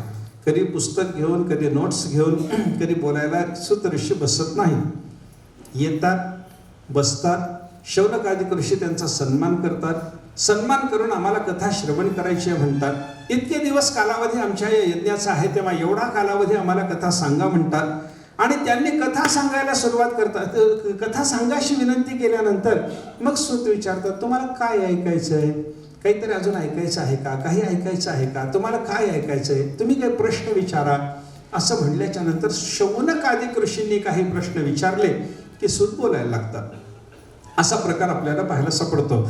तसं काय झालं, श्रीरंगपट्टण क्षेत्राचं महात्म्य सूताने शौनकादिक ऋषींना सांगितलं. हे शौनक ऋषी आहेत ना, हे कुलगुरू आहेत. कुलगुरू आहेत. कुलगुरू कोणाला म्हणतात? हे विद्यापीठातले कुलगुरू नाही बरं का. ते कुलगुरू त्याचे मोठेपण असतं नाही असं नाही, पण तो खरंच मोठा असतो का प्रश्नच आहे. पण हे शौनक ऋषी आहेत ना, हे कुलगुरू आहेत. कुलगुरू कोणाला म्हणतात?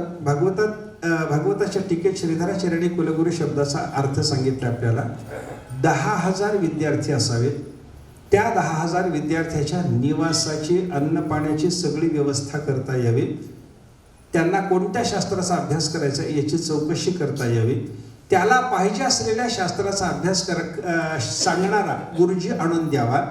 आणि गुरुजी बरोबर शिकवतो की नाही आणि शिष्यही बरोबर शिकतो की नाही हे सगळं पाहता यावं, एवढी ज्याची क्षमता, त्याचं नाव कुलगुरू. म्हणजे काय काय लागतं त्याला? 10,000 विद्यार्थी सांभाळायची ताकद, तेवढ्याची निवास व्यवस्था यानं स्वतःच्या पैशात करावी, तेवढ्या सगळ्यांना अन्नदान यानं स्वतः करावं, तेवढ्या सर्वांच्या वस्त्राची व्यवस्था यानं स्वतः पाहावी. त्यांना कोणत्या शास्त्राचा अभ्यास करायचा आहे ते जाणून घेऊन त्या शास्त्राचा अभ्यास करवणारा कुशल गुरु यांनी आणून द्यावा. त्या गुरुची सगळी व्यवस्था करावी. गुरु बरोबर शिकवतात की नाही हे पाहाय करतात. त्या शास्त्राचं याला ज्ञान पाहिजे, म्हणजे सगळी शास्त्र याला कळावीत. एवढं सगळं सामर्थ्य शौनक ऋषीकडे आहे. असे ते कुलगुरू आहेत. आणि कुलगुरू असलेले शौनक सूतांना आसनावर बसवतात, त्यांचा सन्मान करतात आणि सन्मान करून त्यांना म्हणतात, आम्हाला कथा सांगा, आम्हाला कथा सांगा. याचा अर्थ काय झाला? शौनकादिकाच्या ज्ञानापेक्षा सूताचं ज्ञान मोठं झालं आहे की नाही. शौनकादिक यांना त्यांची कथा आवडावी याचा अर्थ काय झाला? यांच्यापेक्षा त्यांचं ज्ञान मोठं. किंवा यांना ज्ञान जरी असलं तरी यांच्या वक्तृत्वामध्ये सूताच्या वक्तृत्वात जो रस आहे तो रस कदाचित नसेल, म्हणून ते म्हणत असतील, आम्हाला मम कर्ण रसायनम, माझ्या कानाला गोड लागेल अशा पद्धतीची कथा तुम्ही आम्हाला सांगा, अशी विनंती ते करतात। आणि विनंती झाल्याच्या नंतर मग ते सांगायला लागतात। सांगितल्यामुळे बाबा तुम्हाला आत्तापर्यंत रंग महात्म्य, श्रीरंग क्षेत्राचं महात्म्य वगैरे वगैरे सगळं बोलून झालंय, आता आम्हाला पुढचं काही श्रवण करण्याची इच्छा आहे असं म्हणल्यावर त्याने सांगितलं, आता तुम्हाला व्यंकटेशाच्या संबंधानं मी काही महात्म्य सांगतो। ठीक आहे म्हणून, ठीक आहे, व्यंकटेशाची कथा सांगा। व्यंकटेशाची कथा सांगायला सुरुवात बोलायला लागले। पुरा तु जनको नाम राजा परमधार्मिकः सत्यवाक् सर्वशास्त्रेषु कोविदः कोपवर्जितः वासुदेव प्रसादस्य मुख्यपात्रम् अभून् नृपः निर्ममो नित्यतृप्तश्च निरहंकृतिरात्मधृक। हे कथा सांगताना त्याने सांगितलं, जुन्या काळामध्ये कथा सुरू झाली त्रेतायुगापासून। त्रेतायुगापासून ही कथा सुरू झाली। त्रेतायुगामध्ये एक जनक नावाचा राजा होऊन गेला। आपल्याला माहिती आहे, जनक राजे माहिती आहेत, रामाचे सासरे, रामचंद्र प्रभूचे सासरे जनक राजे, त्यांचीच कथा आहे, थोडी वेगळ्या पद्धतीनं। जनकाची जी कथा आपण रामायणात ऐकतो त्याच्यापेक्षा वेगळ्या पद्धतीने इथं व्यंकटेश महात्म्यामध्ये जनकाची कथा आली। काय आहे, जनक ज्ञानी आहे। जनकाचा जन्म कोणत्या कुळात झाला? विदेहाच्या कुळात झाला। विदेह कुळामध्ये विदेह नावाचा राजा होऊन गेला, त्याच्या कुळामध्ये निमी नावाचा राजा, त्यालाच विदेह ही संज्ञा आहे, आणि त्याच्या कुळामध्ये जनकाचा जन्म झाला। आणि या जनकाच्या कुळाचं महत्त्व असं आहे, या कुळात जन्माला येणाऱ्या प्रत्येक राजाला जनकच म्हणतात। जो गादीवर बसेल त्याचं नाव जनक, गादीवर बसला की त्याचं नाव जनक असे तिथं, बरं का। असे, आणि या सगळ्यावर याज्ञवल्क्य ऋषीची कृपा आहे। याज्ञवल्क्य ऋषीच्या कृपेने हे सगळेच्या सगळे ब्रह्मज्ञान, जनकाच्या पूर्वज आणि वंशजाचा विचार करताना त्यांच्या घराण्यामध्ये 55 पिढ्यातले प्रत्येक महात्मे ब्रह्मज्ञानी झाले। एते वै मैथिला राजन् आत्मविद्या विशारदाः योगीश्वर प्रसादेन द्वंद्वैर्मुक्ताः गृहेष्वपि। एते वै मैथिला राजन्, हे मिथिला नगरीचे राजे असलेले, जनकाच्या घराण्यामध्ये जन्माला आलेले, निमी राजाच्या विदेहाच्या घराण्यामध्ये जन्माला आलेले हे सगळे जनक राजे कसे झाले? आत्मविद्या विशारदाः, आत्मज्ञानी झाले हे सगळे। झोपू नका, हे सगळे आत्मज्ञानाची गोष्ट निघाली की झोप येते, त्याला मी तरी काय करू। आत्मविद्या विशारदाः, कोणाच्या कृपेनं? योगीश्वर प्रसादेन, योगीश्वर याज्ञवल्क्याच्या कृपेनं यांना सगळ्यांना ब्रह्मज्ञान झालेलं होतं। द्वंद्वैर्मुक्ताः गृहेष्वपि, हे सगळे गृहस्थाश्रमी असताना सुद्धा द्वंद्वमुक्त असे होऊन गेले, असं त्यांचं महत्त्व आहे, बरं का। त्याच्यामध्ये एक हा जनक राजा शिरध्वज जनक असं त्यांचं नाव आहे, नाव शिरध्वज आहे, आणि गादीवर आल्याच्या नंतर त्यांना म्हणतात जनक, बरं का। जनक असंच प्रसिद्ध जरी असलं तरी हे कोणते जनक आहे? शिरध्वज जनक आहे, बरं का। हे ज्ञानी होते, याज्ञवल्क्याच्या कृपेने यांनाही परम ज्ञान झालेलं। हे कसे होते? परमधार्मिक, अतिशय धार्मिक होते। अजून कसे होते? सत्यवाक, सर्व काळ सत्य भाषण करत होते। सर्वशास्त्रेषु कोविदः, सगळ्या शास्त्राचं यांना ज्ञान होतं। कोपवर्जितः, कधीही कोणावरही रागावत नव्हते। वासुदेव प्रसादस्य मुख्य पात्रम, भगवंताने ज्याच्यावर कृपा करावी असे भगवत कृपेला पात्र असलेले असे हे जनक राजे होते। निर्ममः, त्यांची ममता कुठेही गुंतलेली नव्हती। हे माझं अशी भाषा त्यांच्या तोंडामध्ये नव्हती। माझं म्हणलं की दुःख होतं। आपल्याला वस्तू दुःख देते की वस्तूच्या बद्दल माझेपणा असतो तो दुःख देतो? हे बघा, आता इथं ही टोपी आहे, ही टोपी मी विसरून गेलो किंवा हरवली तर ह्या टोपीच्या हरवण्याचं दुःख मला की तुम्हाला? सांगा बरं, किती खरं बोललात। अजिबात मला टाकून दिलं किंवा तुम्ही ऐके नाही, हे जाऊ दे, ते खरंच बोललात तुम्ही, हे ते बरोबरच आहे, मला तेच पाहिजे होतं। ही टोपी हरवण्याचं दुःख कोणाला? मला।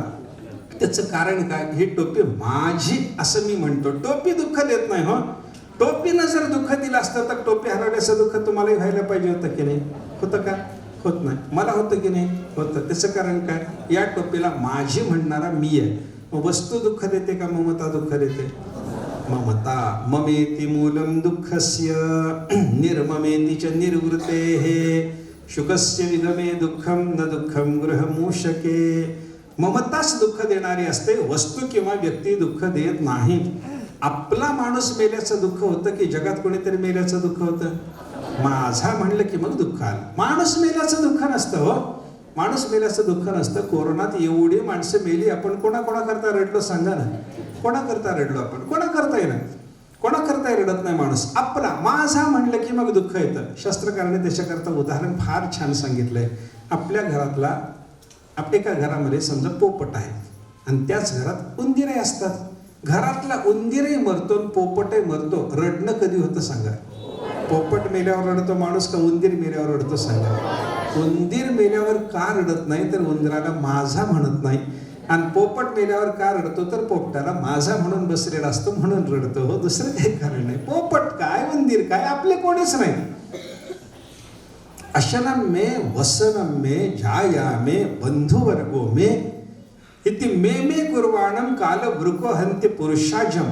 शास्त्रकारांनी फार छान चिंतन त्या संबंधामध्ये सांगितलेलं आहे. माणूस सगळ्यात गुंततो. अशनम मे हे खाण्याचे पदार्थ माझे, वसनम मे हे कपडे माझे, जाया मे ही बायको माझी, बंधुवर्गो मे हे सगळे भाऊ बिरादरीचे लोक माझे. असं माझं माझं माझं म्हणण्यामध्ये संस्कृतामध्ये माझे या अर्थाने मे मे मे.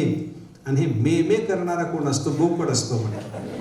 मे करणारा हा जो बोकड आहे, सगळ्या सांसारिक वस्तूच्या संबंधानं माझं माझं माझं या अर्थानं मे मे मे मे करणारा हा जो बोकड आहे, पुरुष रूपी बोकड, जीव रूपी बोकड, काळ रूपी लांडगा येतो आणि या बोकडाला पळवतो खाऊन टाकतो म्हणे.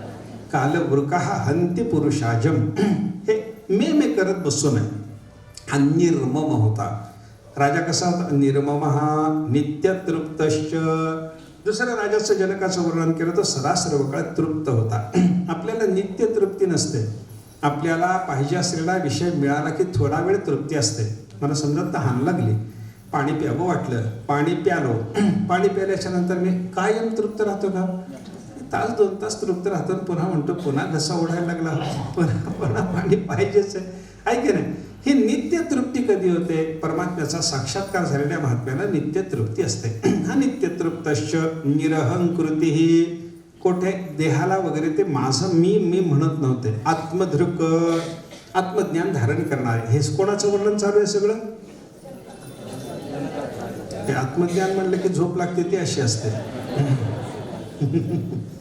जनकाचं वर्णन चालू आहे. हे जनक नावाचे राजे होऊन गेले, त्यांच्या संबंधानं हे असं सगळं वर्णन इथं आपल्याला सुतानी केलेलं पाहायला सापडतं. मोठा राजा.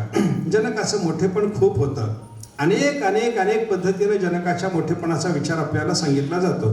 या जनकाला एक भाऊ होता, त्याचं नाव होतं कुशकेतू. कुशकेतू नावाचा जनकाचा भाऊ. आणि या जनकाच्या भावा, इथं आलेली कथा अशी आहे बरं का. रामायणात थोडासा वेगळा संदर्भ येतो, पण इथं आलेली कथा हे कसं आहे, एकाच जनकाच्या भावाचं नाव, त्या जनकाच्या संततीची वर्णनं या पुराणात आणि त्या पुराणात वेगळी वेगळी कशी येतात असं जर कोणी विचारलं तर त्याचं उत्तर असं आहे, ही कथा अनेक कल्पात घडते. एका कल्पात असं घडलं, एका कल्पात तसं घडलं असं म्हणलं जातं. कल्पभेदानं याची संगती लावतात. पुराणात जर असा काही विरोध आपल्याला जाणवला, इथं असं तिथं तसं वर्णन दिसलं तर हे एका कल्पातलं असं आहे, दुसऱ्या कल्पातलं तसं आहे बरं का.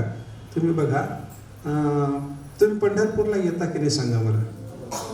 हो नाही म्हणा की जरा. अरे एवढं नाही. पंढरपूरला आपण येतो. पंढरपूरला येतं तर आता थोडंसं आमच्याबद्दल विचारतो. पंढरपूरला तुम्ही आमच्या मठात कधी येता का? हां, त्याला थोडं कमी आलं. हो बरं, चला बरं. ते आमच्या मठात पंढरपूरला जे येता ते तुम्ही 10 वर्षाच्या पूर्वीपासून येता का आत्ता यायला लागला? सांगा बरं मला थोडं. 10 वर्षापूर्वीपासून येतात. ते 10 वर्षापूर्वी आमच्या मठातलं प्रवचन तुम्ही ऐकलंय का? हो. आता ऐकता का? आता ऐकतो. आमचं तोंड कोणत्या दिशेला होतं, कोणत्या दिशेला आहे सांगा बरं. पूर्वी आमचं तोंड पश्चिमेला होतं आणि आता मात्र आम्ही पूर्व दिशेला तोंड करून बसून, म्हणजे मंदिराकडे आमची पाठ असते. आता आमच्या मठातले जे मंदिर आहे तिकडे पाठ करून आम्ही आता बसलेले असतो. बरं, आम्ही जेव्हा मंदिराकडे तोंड करून प्रवचन करत होतो तेव्हाचे आणि आता आम्ही मंदिराकडे पाठ करून प्रवचन करतो आत्ताचे, आम्ही एकच आहोत की वेगळे वेगळे होतो?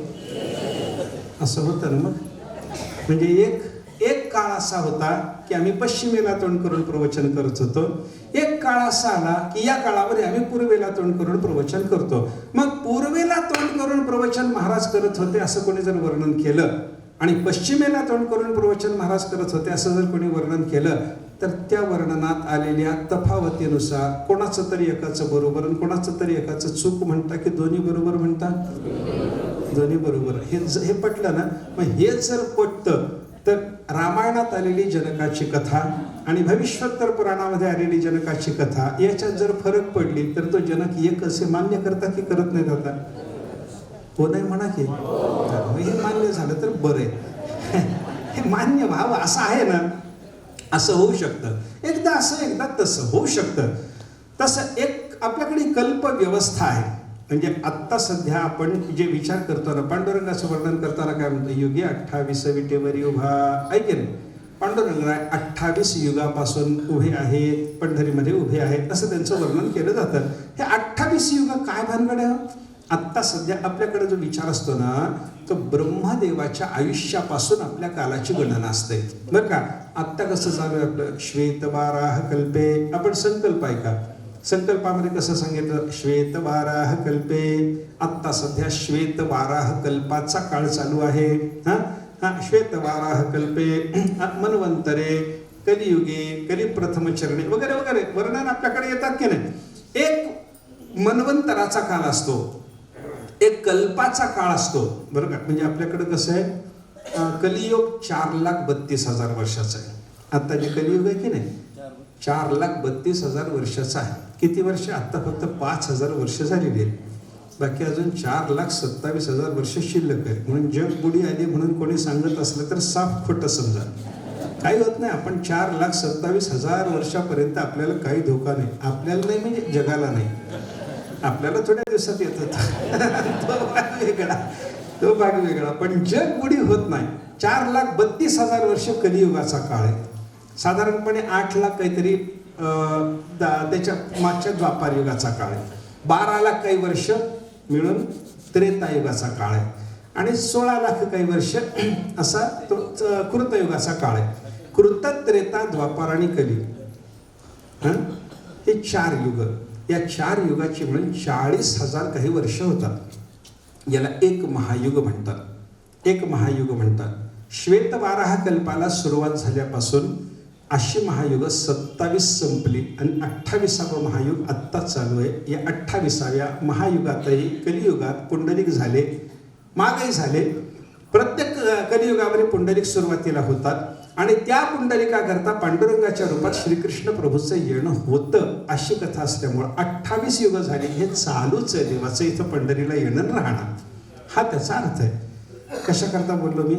हे कल्पाचा काळ जो असतो ना, श्वेतवाराह कल्प वगैरे वगैरे जे कल्प आहेत ना, या कल्पामध्ये थोडासा बदल होतो. म्हणजे काय, एक कृष्णाचा अवतार आत्ता श्वेतवाराह कल्पात झाला आणि माग झालेलं जे नुसतं वाराह कल्पाचा काळ होता त्यावेळेला कृष्णाचा अवतार झाला. पण एक वर्णन असं येतं बरं का, भागवतातच येणारी 2 वर्णनं तुम्हाला सांगतो. एक वर्णन, भगवान श्रीकृष्ण परमात्मा निजधामाला गेले. ते निजधामाला जाताना ते यादवामध्ये युद्ध होऊन ते यादव सगळे मरत असताना देव उदास झालेले एका पिंपळाच्या झाडाखाली जाऊन देव बसले. देवाने गुडघा असा वर केलेला, टेकलेले असे त्या पिंपळाच्या झाडाला एक गुडघा वर केला, त्याच्यावर आपला पाय ठेवला देवाने. हे जे वर्णन आहे, या वर्णनात असं सांगितलं जातं, देवाच्या गुडघ्यावर देवाचा दुसरा पाय आहे, हा डाव्या गुडघ्यावर उजवा पाय आहे असं एक वर्णन आहे, आणि उजव्या गुडघ्यावर डावा पाय आहे असं एक वर्णन आहे. एकाच ग्रंथात व्यास नावाचा एकच महात्मा 2 वर्णन करतो. एक खरं आणि एक खोटं असं म्हणायचं का? नाही. मग काय करायची? संगती काय लावायची? कोणता गुडघा कोणता पाय? डाव्या गुडघ्यावर उजवा पाय हे खरं का उजव्या गुडघ्यावर डावा पाय हे खरं? दोन्ही खरं. दोन्ही कसं खरं असेल? त्याला उत्तर असेल कल्पभेदान. मागच्या कल्पात असं घडलं, या कल्पाचा जर विचार आपण केला तर या कल्पामध्ये मात्र असं आहे, अशा पद्धतीचा विचार आपल्याला सांगता येतो बरं का. हा असा विचार आहे. म्हणजे जनकाची कथा येत असताना ती जर वेगळ्या वेगळ्या पद्धतीने यायला लागली तर त्याच्यामध्ये आपल्याला मतभेद मानायचं कारण नाही. एक अशी कथा असू शकते, एका कल्पात असं घडलं आणि एका कल्पात असं घडलं असं त्याला म्हणायचं.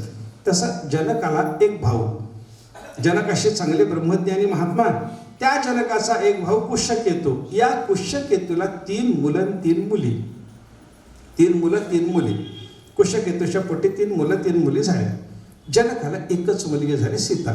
जानकी तिला म्हणतो आपण. जनकाची मुलगी म्हणून जानकी म्हणायचं, सीता तिचं नाव. त्या 3 मुली ज्या होत्या भावाच्या, उर्मिला, श्रुतकीर्ती, मांडवी, या 3 जणी. ठीक आहे. ही जनकाच्या पोटी जन्माला आलेली जानकी, ती सुद्धा ब्रह्मज्ञानी. या जनकाने विचार केला, आपल्याकडं राज्य आहे, आपण ब्रह्मज्ञानी आहोत, आपण नित्य तृप्त आहोत, आपल्याला राज्य वाढवणं, शत्रू कोणी आला तर त्याच्याविषयी सुद्धा शत्रुभाव निर्माण होणं हे सगळं अवघड आहे. आलेल्या शत्रूला शत्रू समजून त्याला मारणं हे योग्य असताना शत्रूच्या संबंधात महात्म्याला समदृष्टी, सगळ्या ठिकाणी शत्रू समशत्रूच मित्रेच तथा मान अपमान यो. शत्रू मित्र समान म्हणणारा जर कोणी होऊन गेला तर त्याला काय, त्याला राज्य करता येईल का? करता येत नाही. वैराग्य असतं त्या ज्ञानी महात्म्याला, त्याला कोश वाढवणं जमेल का? जमणार नाही. राज्य म्हणलं की कोश वाढवावा लागतो, राज्य म्हणलं की शत्रू मित्राच्या संबंधाला विषमभाव असावा लागतो. आपल्याला हे जमायचं नाही. मग जनकाने काय केलं, धाकटा भाऊ होता कुशकेतू, त्याला राज्याचा भाग देऊन टाकला. तू राज्य पहा, मी याज्ञवल्क्याच्या कृपेनं परमार्थाचं श्रवण करत राहतो, असाच मी राहील, तो राज्य करत राहा. गंमत कशी आहे, आपला राज्याचा अधिकार असताना धाकट्या भावाला राज्य देणं ही आपली परंपरा आहे, आणि मोठ्या भावाचा राज्याचा अधिकार असताना त्याला मारून राज्यावर बसणं ही औरंगजेबाची परंपरा आहे. कोणती परंपरा योग्य बघा की, मोठा भाऊ राज्यावर बसायचा तर त्याला मारून, अरे त्याचं मुंडकं तोडून बापाला भेट म्हणून पाठवायचं ना आपण राज्याचा अधिकारी व्हायचं, ही परंपरा. त्या रघुवंशामध्ये,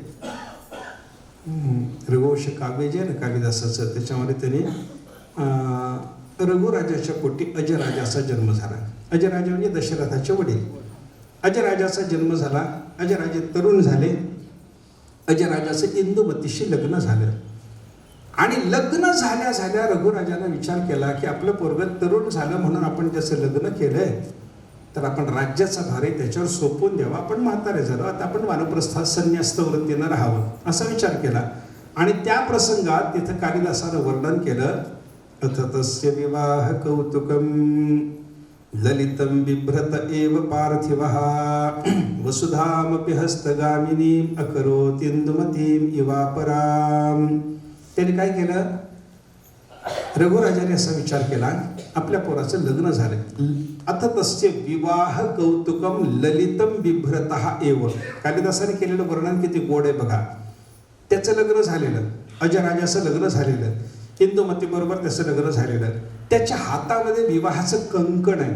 विवाह कौतुकम, विवाहाचं कंकण आहे, आणि ते कंकण अजून वाळलं नाही. कंकण अजून वाळलं नाही.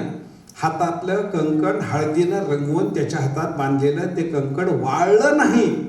एवढ्या लवकर रघुराजाने त्याच्या हातामध्ये राज्य देऊन टाकायचं ठरवलं. वसुधामपि हस्तगामिनीं अकरोत् इंदुमतीं इवापराम. त्याला जशी इंदुमती मिळवून दिली तशी ही पृथ्वी सुद्धा त्या राजाच्या ताब्यात, अजराजाच्या ताब्यामध्ये त्यांनी देऊन टाकली. आता ऐका, बाप राज्य देतो, मुलगा राज्य घेतो. हे अजराजाने राज्य कसं घेतलं त्याचं वर्णन करताना पुढं कालिदासाने सांगितलं, दुरितैरपि कर्तुमात्मसात् प्रयतन्ते नृपसूनवो हि यत् तदुपस्थितमग्रहीदजः पितुराज्ञेति न भोग तृष्णया. कालिदासाने केलेलं पुढचं वर्णन असं आहे, रघुराजाने राज्य दिलं आणि अजराजाने ते स्वीकारलं. ते कसं स्वीकारलं, ते राज्य कसं असतं याच्याबद्दल, राज्य कसं असतं, राज्याचा मोह कसा असतो याच्याबद्दल वर्णन करताना कालिदास म्हणतात, दुरितैरपि कर्तुम आत्मसात् प्रयतन्ते नृपसूनवो हि यत्. राजाच्या पोटी जन्माला आलेली मुलं अनेक पाप करून जे राज्य मिळवू इच्छितात, पाप करून मिळवू इच्छितात, हा शब्द आहे त्यांचा. असं ते राज्य म्हणजे राज्याचा मोह असा असतो ते मिळवण्याची इच्छा असते, बापाला सोडायची इच्छा नसते, पोराला मिळवायची इच्छा असते. असं ते राज्य अजराजाने कसं घेतलं? पितुराज्ञेतेन भोग तृष्णया. राज्याचा उपभोग घेण्याची इच्छा नाही, केवळ बापाची आज्ञा आहे की आपण राज्य शासन सांभाळावं, म्हणून अजराजाने राज्याचा स्वीकार केला. असे आपले राजे. आपली परंपरा अशी आहे. झोपू नका हो. आपली परंपरा अशी आहे. तसं या जनकानं आपलं राज्य सोपवलं. ते कोणाच्या ताब्यात? कुशकेतू नावाचा त्याचा जो धाकटा भाऊ होता त्याच्याकडे ते राज्य देऊन टाकलं. त्याच्याकडे राज्य दिलं आणि हा विचार चिंतन मननात सदैव घडला. याज्ञवल्क्य ऋषी त्याला सगळं सांगत राहायचे. कधी वामदेव, त्याचे कुलगुरू वामदेव आहेत. कधी शतानंद त्यांचे कुलगुरू आहेत. हे गौतम ऋषीच्या पोटी जन्माला आलेले हे सगळे, गौतमाच्याच कुळात जन्माला आलेले हे सगळे महात्मे. शतानंद, शतानंदाचे मोठे भाऊ वामदेव, वामदेव तर मोठे ज्ञानी आहेत. एकेन जन्मना क्षीणः भरतस्य त्रिजन्मभि. ज्यांचा एक जन्मानं प्रारब्धाचा क्षय होऊन आईच्या पोटात असतानाच जन्मज्ञान झालं, ते वामदेव ऋषी आहेत.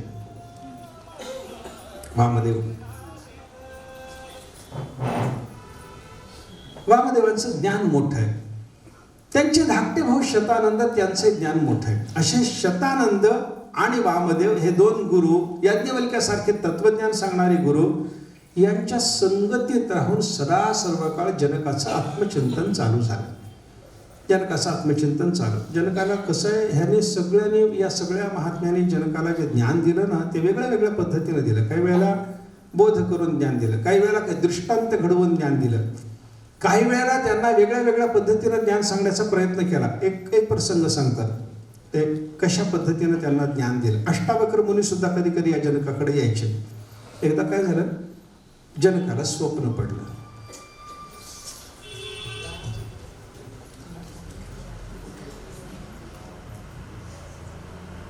जनकाला स्वप्न पडलं. ते जनकाला स्वप्न पडलं म्हणजे जनकाला कुठं स्वप्न पडायचं? जनक राजे आहेत. राजा असलेले जनक आपल्या अंतःपुरात झोपलेले. चांगला मोठा पलंग आहे.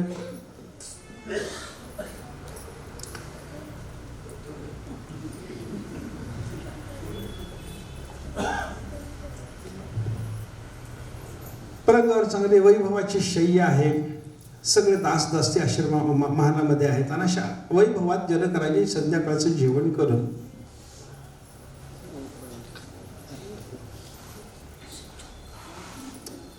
झोपलेले आहेत. जनकाला झोपू द्यावं, आपण झोपू नये. जनकाच्या महालात संगीत चालू द्यावं, आपल्याकडे संगीत असू नये. जनक झोपलेले, आणि झोपलेल्या जनकाला राज्यात असताना, राज्याचा भोग घेत असताना त्या जनकाला स्वप्न दाखवलं. अष्टावक्र मुनीने ते दाखवलं. त्याला स्वप्न पडलं. स्वप्नात काय झालं, कोणीतरी एक बाजूचा राजा, त्याने जनकावर आक्रमण केलं, जनकाचं राज्य जिंकून घेतलं, जनकाला दरिद्री केलं, जनकाला बंदी केलं. बंदी झालेले जनक त्यांना राजाच्या समोर उभं केलं. त्या राजानं जनकाचं सगळं वैभव काढून घेतलं. अंगावरचे दागदागिने काढून घेतले, मुकुट काढून घेतला, कपडे काढून घेतले. जनकाला 3 बोटाची लंगोटी नेसायला दिली आणि सांगितलं जनकाला हकाला, राज्यात राहायचं नाही, सीमा पार करा. राज्यात राहायचं नाही म्हटल्याबरोबर जनक घराच्या बाहेर पडले. बाहेर पडल्याच्या नंतर जनक इकडं तिकडं पाहायला लागले. जनक इकडं तिकडं पाहायला लागले. पाहताना जनकांना बाकीचे गावातले लोक सुद्धा जनकाच्या संबंधाने अनुकूल बुद्धी असल्यामुळे कोणीतरी जनकाला जवळ करायला पाहायला लागला. राजानं परत दंडी दिली की जनकाला जर कोणी जवळ केलं तर त्याला प्राणदंड दिला जाईल. राजाची आज्ञा झाली, जनकाला जो कोणी जवळ करेल त्याला प्राणदंड दिला जाईल. आणि प्राणदंडाची भाषा ऐकल्याच्या नंतर कोणी जनकाला दारासमोर उभं करायला तयार नाही. अशा अवस्था झाली. कोणी दारासमोर उभं सुद्धा राहू देत नाही. अशा अवस्था पाहिल्याच्या नंतर जनकाला राजाने सांगितलं, त्या हद्द पार व्हा, मिथिला नगरी सोडून गावाच्या बाहेर जा, इतर राज्यात कुठं तरी आश्रय शोधा. आणि जनक निघाले. 2-4 दिवस सतत चालत राहिले. हे कुठं दिसायला लागलं, जागृतीत का स्वप्नात? स्वप्नात, हे लक्षात ठेवा, नाही तर आपल्या स्वप्नात ते स्वप्न निघून जाईल. झालं, जनक राज्याच्या बाहेर पडले. बाहेर पडल्याच्या नंतर आता कुठंतरी जावं, गाव सोडलं, राज्य सोडलं. बाहेर पडल्याच्या नंतर दुसऱ्या राज्यात गेले. कुठंतरी 4-8 दिवस खायला काही नव्हतं. काहीतरी खायला मिळतं का गावात शोधायला लागले. कोणी तिकडे दुष्काळ पडलेला. एकाला सांगितलं या गावात एक अन्नछत्र आहे, त्या अन्नछत्रामध्ये गरीब लोकांना, कंगाल लोकांना खिचडी खाऊ घातली जाते दुपारच्या वेळेला, तुम्ही तिथं जा. जनकाला वाटलं अमृत आहे आता माझ्याकरता खिचडी, चला तिकडं. त्या अन्नछत्राच्या तिथं आले. अन्नछत्राच्या तिथं आल्याच्या नंतर त्या अन्नछत्र ते सगळं अन्नदान झालेलं आणि रिकामी झालेली भांडी अशी आत टाकून कुलूप लावून तो अन्नछत्र चालवणारा माणूस असा निघालाच होता की जनक तिथं गेले. त्याने विचारलं हेच अन्नछत्र का हो? म्हण काही देता का मला गरीबाला?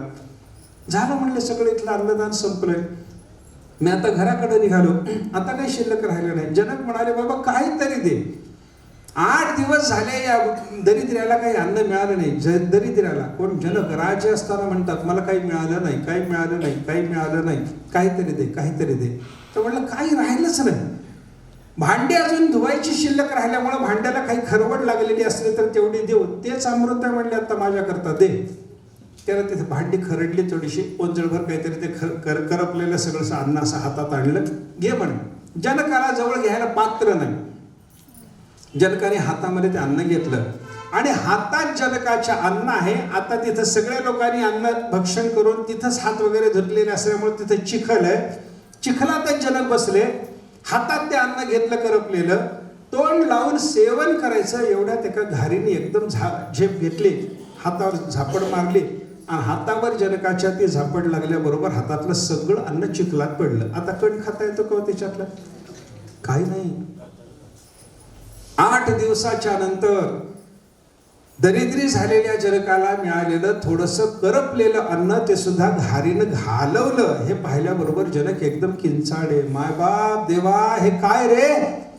आणि असं जे किंचाळणं जनकाचं झालं, ते किंचाळल्याबरोबर जनक जागे झाले.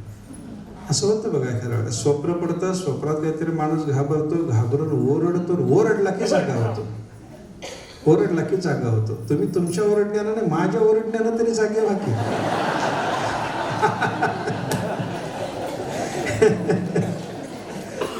जागे झाले जनक, जागे झाले, उठून आस्थरोडावर बसले, दास दासे सगळे जमा झाले. सगळ्यांना आवाज ऐकवायला. एवढं ओरडायला काय झालं राजांना? एकदम काय झालं? काही चावलं का? काही त्रास झाला? एकदम काही छातीत भीती दुखायला लागलं का? काय झालं? सगळे जमा झाले, जवळ सगळे जमा झाले. जनक अशा आश्चर्यानं उठून बसले, सगळीकडे बघायला लागले. ते दिसलेलं ते एक वेगळं होतं, हे बाकीचं दिसायला लागलं ते वैभवाचं होतं. जनकाने येईल त्याला एकच प्रश्न विचारायला सुरुवात केली, हे खरं की ते खरं? हे खरं की ते खरं? कोणाला काय कळायचं? हे खरं की ते खरं म्हणजे सगळ्यांना हेच माहिती आहे, ते कोणाला माहिती आहे? ते ह्यांना एकट्यालाच माहिती आहे. आणि अशा अवस्थेत त्यांचं हे खरं की ते खरं विचारणं जेव्हा सुरू झालं, कोणाला काय उत्तर देत आहे? काय झालं? एकदम उठले काय? किंचाळले काय? आणि वेड्यासारखा प्रश्न काय विचारायला लागले? जनकाला वेड लागलं, वेड लागलं, वेड लागलं, सगळ्याची भावना. उपचार सुरू झाले, प्रधान मंडळी आली, सेवक मंडळी आली, सगळ्यांना जो समोर येईल त्याला राजा विचारायचं, हे खरं की ते खरं? सगळ्याची भावना झाली. यांना वेड लागलं. वेड लागलं म्हणलं की उपचार, वेगळे वेगळे उपचार झाले.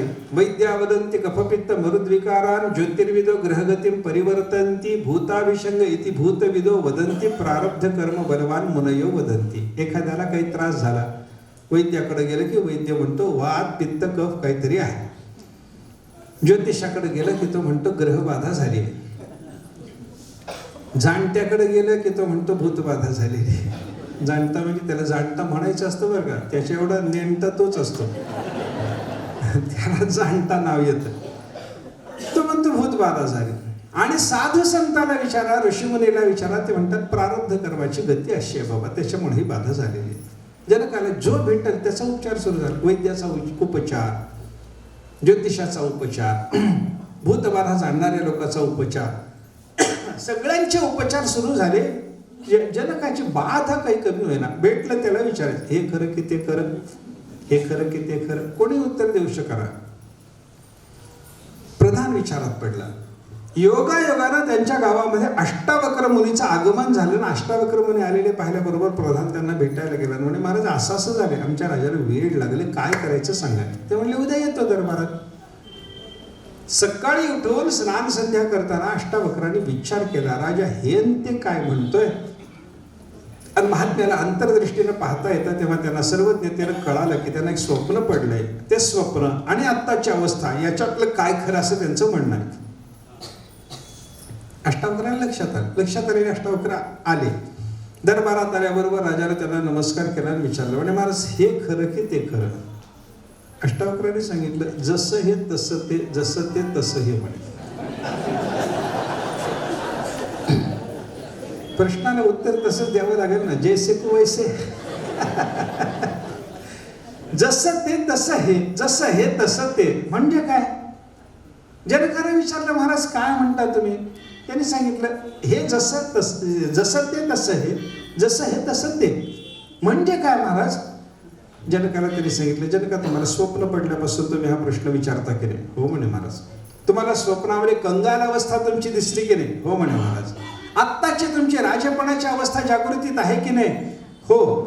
मग ही जागृतीतली राजेपणाची अवस्था, वैभवाची अवस्था ही खरी का स्वप्नात दिसलेलं ते दैन्य खरं, हा तुमचा प्रश्न आहे की नाही. अगदी बरोबर महाराज. म्हणून उत्तर देतो म्हणे, जसं हे तसं ते, जसं ते तसं हे म्हणजे हे खरं का ते खरं याचं उत्तर काय. हे जसं आहे तसंच ते आहे, ते जसं आहे तसंच हे आहे म्हणजे काय. हेही खोटं आहे तेही खोटं आहे म्हणजे काय. जे एका अवस्थेत असतं दुसऱ्या अवस्थेत नसतं ते सगळं खोटं असतं. तुम्हाला स्वप्नात काय दिसलं, भिकारीपण, ते जागेपणात आहे का नाहीये. आता जागेपणात तुम्हाला जे वैभव आहे ते स्वप्नात होतं का. म्हणजे स्वप्नात होतं ते जागृतीत आल्याच्या नंतर नाही, म्हणून खोटं जर असेल तर जागृतीत जे आहे ते स्वप्नात गेल्यावर राहत नसेल ते खोटं आहे. एका अवस्थेत असतं दुसऱ्या अवस्थेत नसतं ते सगळं खोटं. जसं ते तसं हे, जसं हे तसं ते. हे जसं खोटं एका अवस्थेत असतं दुसऱ्या अवस्थेत नसतं म्हणून ते जसं खोटं, तसं हे सुद्धा एका अवस्थेत आहे दुसऱ्या अवस्थेत नाही म्हणून हे सगळं खोटं. तेही खोटं हेही खोटं. मग खरं काय महाराज, खरं काय सांगा. जनकाला त्यांनी सांगितलं, जनका जे सर्व अवस्थेत असतं ते खरं असतं. मला सांगा जनका, तुम्ही ज्या वेळेला स्वप्न भोगत होता त्यावेळेला भिकारी होतात, पण तुम्ही होतात ना. होतो म्हणे. जागृती अवस्थेमध्ये हे वैभव भोगताना तुम्ही आहात ना. आहे म्हणे. पण तिथंही जो आहे, इथंही जो आहे तो आत्मा खरा आहे. आत्मा तेवढा खरा आहे, बाकी सगळ्याच्या सगळे पदार्थ खोटे. हे जनकाला हे ज्ञान सगळंच्या सगळं अशा पद्धतीनं ऋषीमुनींनी दिलेलं आहे. कधी असे दृष्टांत घडवून, कधी त्यांना स्पष्ट उपदेश करून, वेगळ्या वेगळ्या पद्धतीनं त्यांना ज्ञान दिलेलं, अशा पद्धतीची जनकाची अवस्था होती बरं का. अशा त्या जनकाला एका ऋषी, त्यांनी कुशध्वजाकडे आपल्या भावाकडे राज्य सोपवले, चिंतन करीत राहायचे. याज्ञवल्क्याच्या कृपेने चिंतन करायचे, शतानंदाच्या कृपेने चिंतन करायचे, वामदेवाकडून कधी चिंतन व्हायचं, अष्टावक्र मुनीसारखा एखादा महात्माला तर त्याच्याबरोबर चिंतन करताना जनकाला ज्ञान व्हायचं. अशा त्या जनकाला एका दिवशी अंतःकरणावर अशी भावना आली की मला दुःख नसावं आणि सदा सर्व काळ सुखच असावं. कोणाला वाटत नाही सांगा, सगळ्यांनाच वाटतं मला दुःख नसावं, मला सुख असावं, दुःख कायमचं जावं, सुख मोठं, सर्वात मोठं आणि कायम असावं, ही भावना सर्वांचीच असते. तसं जनकाला सुद्धा एका दिवशी वाटलं की मला दुःख नको आणि सुख असावं. आता ही भावना सामान्य माणसाला असावी बरोबर आहे, पण जनकासारख्या महात्म्याला असं वाटावं का. वाटत नाही. महापुरुषाला आपल्याकडे दुःख येऊ नये असं वाटावं का. वाटू नये. महापुरुषाला दुःखाची भावना, आपण दुःखी आपण सुखी याच्यात महात्मा स्वतःचं सुख दुःख मानतच नाही. जगाच्या सुख दुःखात महात्मा स्वतःचं सुख दुःख मानतो. ज्ञानोबांनी फार गोड वर्णन दृष्टांताने केलेलं आहे. महात्मा स्वतःच्या सुखात सुख मानतो का. नाही. दुसऱ्याच्या सुखात सुख. बरं, स्वतःच्या दुःखात दुःख आहे का महात्म्याला. नाही. जगाच्या दुःखात महात्मा दुःखी होतो. दुसऱ्याच्या दुःखात दुःख आणि दुसऱ्याच्या सुखात सुख हे कसं होतं. ज्ञानोबांनी त्याला दृष्टांत दिले. पायी काटा निहटे ते व्यथा जीवी उमटे, तैसा पोळे संकटे पुढिला चेनी, पावो शीतळताला हे, ते डोळ्याची लागी होये, तैसा परसुखे जाये सुखावत जो. दुसऱ्याच्या दुःखात दुःख, दुसऱ्याच्या सुखात सुख कसं असतं. ज्ञानोबाने दृष्टांत देतात आपल्याला. पायाला काटा मोडला. काटा कुठं मोडला. पायात. पाणी कुठं आलं. डोळ्यात. म्हणजे जिथं काटा मोडला तिथं पाणी आले का. पाया एकाला काटा दुसऱ्याला पाणी आले. कसं झालं? काटा कुठं मोडला? मग पाणी कुठं यावं? अरे असं का बरं? ज्या आता दुसरं विचारतो मी, एकाला समजा तो गाडीत मारले, तर डोळ्यात पाणी कोणाच्या यावं? त्याच्याच की बाजूच्याच्या? कोणाच्या तो डोळ्यात पाणी यावं? एकाला तो गाडीत मारल्यावर बाजूच्याच्या डोळ्यात पाणी येतं का त्याच्याच येतं? त्याच्याच. मग पायाला काटा मोडल्यावर पाणी कुठं यावं? पायातच की नाही? पण पाणी कुठं आलं? डोळ्यात आलं की नाही? तळमळ कुठं झाली? जीवात झाली. ज्ञानोबा सांगतात, पायी काटा निहटे, काटा मोडतो पायाला आणि व्यथा जीवी उमटते. व्यथा मात्र जीवाला होते, जीव तळमळतो. काटा पायाला मोडावा, जीवाने तळमळावं. तसा संत महात्मा. जगाला दुःख झालं की आपण स्वतः व्यथित होतो. तैसा कोळे संकटे पुरला केली. समोरच्या जीवांना झालेलं दुःख महात्म्याला पाहवत नाही, त्याच्यामध्ये महात्मा दुःखी होतो. आता सुखाचं कसं? ज्ञानोबा सांगतात, उदाहरण दिलं त्याने. उन्हाळ्यात वगैरे आपण उष्णतेच्या दिवसामध्ये समजा बाहेरून फिरून आलो, दिवसभर प्रवास झाला, रात्रीच्या वेळेला आपल्याला खूप उष्णता झाली असते, पायाची जळजळ होते, डोळ्याची आग होते, डोळ्याची आग जास्त होते. मग ही डोळ्याची आग व्हायला लागली की तेल जे लावायचं असतं ते डोळ्याला लावतात की पायाला लावतात? ज्ञानोबरांनी दृष्टांत देताना आपल्याला असं सांगितलं, पाव शीतळताला हे ते डोळ्याची लागी होये. डोळ्याला जर आग होत असेल, जळजळ होत असेल, डोळा शांत व्हावा याच्याकरता डोळ्याला शांत करतात का पायाला शांत करतात? पायाला. तसं महात्मा स्वतः सुखी व्हायचं असेल तर जग सुखी आहे की नाही हे बघतो आणि जगाच्या दुःखात दुःखी होतो. जगाचं दुःख महात्म्याला स्वतःचं वाटतं, जगाचं सुख महात्म्याला स्वतःचं सुख वाटतं. हा प्रकार आहे. मग जगाला दुःख नसावं असं महात्म्याला वाटावं का मला दुःख नसावं असं महात्म्याला वाटावं? महात्म्याचा स्वभाव कसा झाला? जगाला दुःख नसावं हे महात्म्या. मला दुःख नसावं वाटलं की अरे तूही जगातच आलास, तुला महात्मा कशाला म्हणायचं? मग जनक जर ब्रह्मज्ञानी आहेत, जनक जर महात्मा आहेत, जनक जर परमात्म्याच्या आवडते आहेत, परमज्ञानी आहेत, तर जनकाला काय वाटलं पाहिजे? जगात कोणी दुःखी नसावं असं वाटावं. मी दुःखी नसावं असं वाटावं का? वाटतं नाही. चुकलं जनकाचं इथं. जनकाला वाटलं मला दुःख नको, मला सुख असावं, मला दुःख नसावं असं जनकाला वाटायला लागलं. आणि असं जनकाला वाटलं इथं चुकलं. सुखमेव सदा मे स्यात् दुःखम मा भूत कदाचन. दुःखम न वीक्षे नेत्राभ्याम सुखम वीक्षे सदात्मनः. मला माझ्या डोळ्याला माझं स्वतःचं दुःख दिसू नये, माझं सुखच मला सदा सर्व काळ दिसत राहावं ही जनकाला भावना झाली. आणि पुढे सुतांनी सांगितलं, असाध संमतम वाक्यम. साधूजनाला हे आवडणारं नाही, साधूजनाला हे शोभणारं नाही. जग दुःखी नसावं, जग सुखी असावं असं वाटण्याच्या ऐवजी जनकाला वाटायला लागलं मला दुःख नसावं, मला सुख असावं, साधूजनाला शोभणारं नाहीये. हे असं जनकाला वाटल्याबरोबर देवाने विचार केला, अरे याला ब्रह्मज्ञान झालेलं असताना हा महात्मा असा विचार करायला लागला, असं का बाबा? एक आपण आता याला आता आपण शिकवलं पाहिजे, याला शिकवलं पाहिजे, याला शासन केलं पाहिजे. असा विचार आल्याबरोबर देवाने विचार केला आणि ठरवलं की याने मला दुःख नसावं म्हणलं ना, याला दुःखच दाखवू म्हणे आता आपण. त्याच्याशिवाय याची भावना बदलायची नाही. जगाच्या दुःखात दुःख मानायच्या ऐवजी स्वतःच्या दुःखात दुःख पाहायला लागला. जगाच्या सुखात सुख पाहण्याच्या ऐवजी आपलं स्वतःचं सुख म्हणजे सुख मानायला लागला.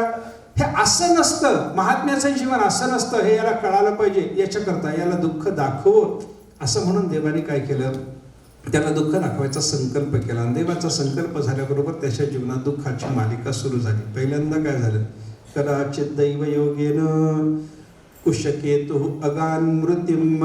ज्या भावावर त्यानं राज्याचा भार सोपवला होता तो त्याचा भाऊ मरण पावला. कुशकेतू मरण पावला. कसा मेला? देवाने ठरवलं म्हणून मेला. देवाने ज्याला राखायचं ठरवलेलं आहे त्याला कितीही लोकांनी मारायचा प्रयत्न केला तरी तो मरत नाही. ऐके रे, जितने तारे गगन में उतने बैरी होत, कृपा भई रघुनाथ की बालन बिंगा होत. तुलसीदास महाराजांनी केलेलं वर्णन आहे. आकाशात जेवढे तारे आहेत तेवढे जरी वैरी झाले आणि भगवान जर आपला पाठीराखा असेल तर आपल्याला तेवढे वैरी असूनही केसही वाकडा होत नाही म्हणे, बालन बिंगा होत. पण देवाने जर मारायचं ठरवलं तर किती जणांनी राखायचं ठरवलं तरी तो रक्षित होणार का? होतच नाही, सुरक्षण होतच नाही. तसं देवाने याचा भाऊ मारला, भाऊ मेला. कुशकेतू मरण पावला, राजाला दुःख झालं आणि तो मेल्याबरोबर त्याच्या बायकोनं सती जायचं ठरवलं. तीही सती निघाली. 3 पोरं पोटी, 3 पोरी, याची स्वतःची मुलगी, याला स्वतःला सांभाळायचं नव्हतं. हा विरक्त अंतःकरणाचा असल्यामुळे तिचं संगोपन हा करीत नव्हता. भाऊच तिचं संगोपन करायचा. याच्या पोरीचं संगोपन, त्याच्या 3 पोरीचं संगोपन, 3 पोराचं संगोपन करणारा भाऊ आणि करणारी भाऊजय दोघंही गेले. त्यानं सती जाऊन मरण स्वीकारलं. याला वाईट वाटलं. जनक राजा दुःखी झाला, विलाप करायला लागला. मी काय करू, मी कसं वागू, कसं जगू. ही मुलं सगळी मायबापा वाचून झाली. यांना आई राहिली नाही, यांना बाप राहिला नाही. काय करायचं, काय करायचं. आणि ही लहान लहान मुलं असल्यामुळं आपल्या भावाची आणि आपल्या भाऊजाईची उत्तरक्रिया यानं स्वतः केली. त्याचंही दुःख झालं. लहान भावाची उत्तरक्रिया करावी लागली, भाऊजाईची उत्तरक्रिया करावी लागली. लहान भाऊजाई, लहान भाऊ, लहान लहान पोरं, यांना कसं सांभाळू, मी विरक्त अंतःकरणाचा, यांचं संगोपन कसं करू, असा विचार त्याचा चालू असताना त्याच्याकडं त्याचे पुरोहित शतानंद आले. त्याला शतानंदानं नमस्कार केला आणि सांगितलं, महाराज एक काम आहे. म्हणजे काय, माझी अशी दुर्दशा झाली हो. काय, भाऊ मेला हो. हो, भाऊ मेला, भाऊजाई सती गेली, मुलं लहान आहेत, मलाच प्रेतक्रिया सर्वांची करावी लागली. काय करावं काही कळत नाही म्हणे. काय अडचण सांग ना राजा. आयुष्य ज्याचं जेवढं आहे त्याचं तेवढंच जगणं असतं. माणसाचं किंवा कोणत्याही प्राण्याचं शरीराला येणं झाल्याबरोबर ज्या दिवशी ज्या क्षणात आपला पहिला श्वास सुरू झाला त्याच क्षणामध्ये आपण किती श्वास घेणार आहोत हे ठरलेलं असतं. किती श्वास झाल्यावर याला उचलायचं ते आम्हाला सांगून ठेवलेलं असतं. ते बरोबर तेवढे श्वास होईपर्यंत उचलत नाही, तेवढे श्वास झाले की ठेवतही नाही. ठरलेलं आहे. जातस्य ध्रुव मृत्यू ध्रुवन जन्म मृतस्य च. जो जन्माला आला तो मरणारच आहे. उपजेते नाशे. आयचा हा नियमच आहे म्हणले. काही नाही म्हणे. माणूस मेला याचं दुःख वाटायचं कारणच नाही. कारण जे जे जन्माला येतं ते नाशिवंत असतं. हा नियम आहे. कालिदासाने तरी असं वर्णन केलंय, मेला कसा हे नवल नाही, आजपर्यंत जगला कसा हेच नवल आहे. काचेची वस्तू अधांतरी ठेवलेली, अगदी थोड्याशा आधारावर टेबलच्या कडेला ठेवलेली, ती जर पडली फुटली, नवल आहे का? काचेची वस्तू, हे सगळं वर्णन आहे का? काचेची वस्तू अगदी टेबलच्या कडेला ठेवली, बोटभर वस्तू टेबलवर आहे, टेकून आहे, आणि बाकी तिचा जवळजवळ 75% भाग टेबलला सोडून आहे, अशी वस्तू पडली फुटली, नवल आहे का? नाही. आजपर्यंत टिकली कशी हेच नवलाचं आहे. तसं कोणी मेला कसा नवलाचं नसतं. आजपर्यंत जगला कसा हेच नवलाचं असतं. राजा काही शोक करत बसू नको म्हणे. मेलेल्याबद्दल शोक करू नये. नाही म्हणे महाराज, काय झालेलं झालं. बरं मग माझ्या पुढच्या 2-3 समस्या आहेत म्हणे. काय? एवढ्या मुली घरात आहेत म्हणे. आता त्याच्या 3 माझी 4 पोरी घरात, लहान लहान पोरं घरात, सगळ्यांचं असं संगोपन कसं व्हायचं, मी कसं करू. बरं शत्रू काही थोडे नाहीत म्हणलं मला. रावण माझा शत्रू आहे, त्याचा पोटी जन्माला आलेला इंद्रजित माझं शत्रुत्व साधायला बसलेला आहे. या सगळ्या शत्रूचा मला पराभव कसा करता येईल. मी तर म्हातारा झालो, असहाय झालो, भाऊ गेल्यामुळं मला आता कोणी मदतीला राहिलेलं नाही, अशी माझी अवस्था झाली. तेव्हा या रावणाधिकाशी मला युद्ध कसं करता येईल. बरं दुसरी अडचण तो म्हणला, ह्या सीता वगैरे माझ्या मुली आहेत, आता भावाच्या 3 आणि माझी मुलगी, हो यांना हे अतिशय सुंदर वगैरे आहेत, तेव्हा अनुरूप वर पाहिजे. यांच्यासारखा सुंदर, यांच्यासारखाच गुणवान. कुलंच शीलंच वपुर वयश्च विद्यांच वित्तंच सनाथतांच एतान गुणान सप्त परीक्ष देया कन्याबुधै शेषमचिंतनीयम. काय काय गुणाचा लग्नाच्या बाबतीत विचार करावा ते शास्त्रानं सांगितलं. कुलंच, पहिल्यांदा काय बघा, कुळ बघा. शीलंच, त्याचं चारित्र्य बघा. सनाथतांच, त्याला मायबाप वगैरे घरात आहेत की नाही, मोठे लोक, हे बघा. विद्यांच, तो काही शिकलाय की नाही हे बघा. वित्तंच, आपल्या पोरीचं पोट भरायसारखं द्रव्य त्याच्या घरात आहे की नाही हे बघा. विद्यांच वित्तंच, कुलंच शीलंच वपुर वयश्च, त्याचं शरीर कसं आहे बघा, रोगी वगैरे नाही ना, आणि वय काय आहे हे बघा. आपल्या पोरीला अनुरूप वय पाहिजे, शरीर आहे तसं अनुरूप पाहिजे. कुल शील विद्या वित्त सनाथता वपू वय हे सगळं अनुकूल असावं. जनक राजा म्हणायला लागला, माझ्या या 4 पोरीची लग्न आता व्हायची आहे, तेव्हा यांना सगळ्यांना अनुरूप पती मिळावेत अशी परमेश्वराला प्रार्थना आहे. आणि देव तर माझं काही ऐकायला तयार नाही, कसं होईल सांगा. ठीक आहे म्हणे. शतानंदाने सांगितलं. दुसरा विचार ऐकला. अजून तिसरी काय अडचण आहे का राजा? हो म्हणे. अजून एक इच्छा होती म्हणे. काय? पहिली इच्छा अशी आहे की मला या सगळ्या शत्रूंचा काही त्रास असू नये.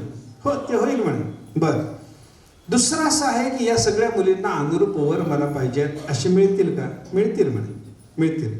आता महात्म्याचा शब्द म्हणल्यानंतर जनकाला थोडंसं बरं वाटायला लागलं. जनकाला त्याने विचार, अजून काही इच्छा आहे का? आहे म्हणे महाराज. काय? माझ्या या सगळ्या मुली आहेत ना, हो, या सगळ्यांना चांगले नवरे पाहिजे. ते म्हणाले, बोललो ना आता, होईल म्हणलं ना तुम्हाला, चांगले नवरे पाहिजे. हो, सगळे दीर्घायुष्य पाहिजेत. बर. सगळे एका ठिकाणी राहणारे पाहिजेत. हां, हे अवघड आहे. सगळे एका ठिकाणी राहणार, एक रेशी पाहिजेत. बर. एवढंच नाही, सगळे एकाच बापाची मुलं पाहिजेत. अजून अवघड झालंय. एकाच घरामध्ये 4 मुलं अशी असावीत की त्या 4 मुलींना माझ्या या 4 मुली दिल्या जाव्यात. होईल का सर? होऊ शकतं म्हणे राजा, होऊ शकतं. हे कोण बोलायला लागलं? शतानंद. शतानंदाने सांगितले, सगळं तुझं काम होऊ शकतं. मग काही नाही म्हणले.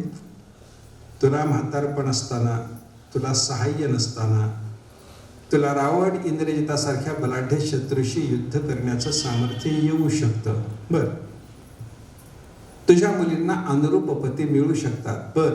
ते एकदेशी दीर्घायुषी सगळ्याच्या सगळे मुलींना अनुरूप असे एकाच बापाची मुलं आणि एका विचारानं वागणारी, तुझ्या मुलींना सगळ्या सुखात ठेवणारी अशी सगळी ती वरमंडळी असू शकते. हे सगळं तुझं मनोगत पूर्ण होतं. कसं होईल महाराज? कशानं होईल? केनोपायेन वैभूयात तदेतत्कारणं वद. काय केल्याच्या योगाने हे सगळेच्या सगळे माझे मनोरथ पूर्ण होतील सांगा. सांगा म्हणल्यावर त्यांनी सांगायला सुरुवात केली शतानंदानी. अस्ति कश्चिद विशेषोऽस्मिन् भूलोके भूमिपालक दुहितुस्तव कल्याण सुखदम शत्रुनाशनम. तुझ्या शत्रूचा नाश व्हावा, तुझ्या मुलींच्या करता योग्य वर मिळावे, तुझ्या इच्छा सगळ्याच्या सगळ्या पूर्ण व्हाव्यात मुलींच्या संदर्भातल्या, याच्याकरता एका स्थानात तुला जावं लागणार आहे. त्या स्थानाचं नाव आहे वैकुंठगिरी, म्हणजे व्यंकटेशाच्या. त्या व्यंकटेशाच्या स्थानामध्ये जाऊन काही तपस्साधन तू करशील, तर त्या साधनाच्या योगानं तुझे सगळे मनोरथ पूर्ण होण्याची शक्यता आहे. हे क्षेत्र कसं आहे? या क्षेत्राच्या संबंधानं कलवतत कीर्तनम पुण्यम सर्व दुःखहरम शिवम.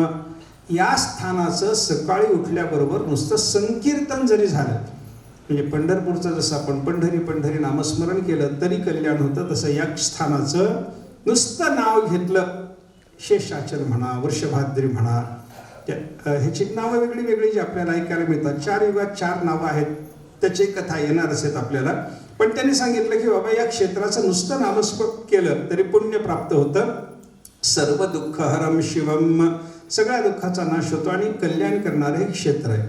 धनकामस्य धनदम, पुत्रकामस्य पुत्रदम. ज्याला पैशाची द्रव्याची इच्छा आहे त्याला हे क्षेत्र द्रव्य देणार आहे. ज्याला मुलाची इच्छा आहे त्याला या क्षेत्रात येण्यानं, या क्षेत्रात राहण्यानं, या क्षेत्राची सेवा करण्याने मुलं बाळ होतात.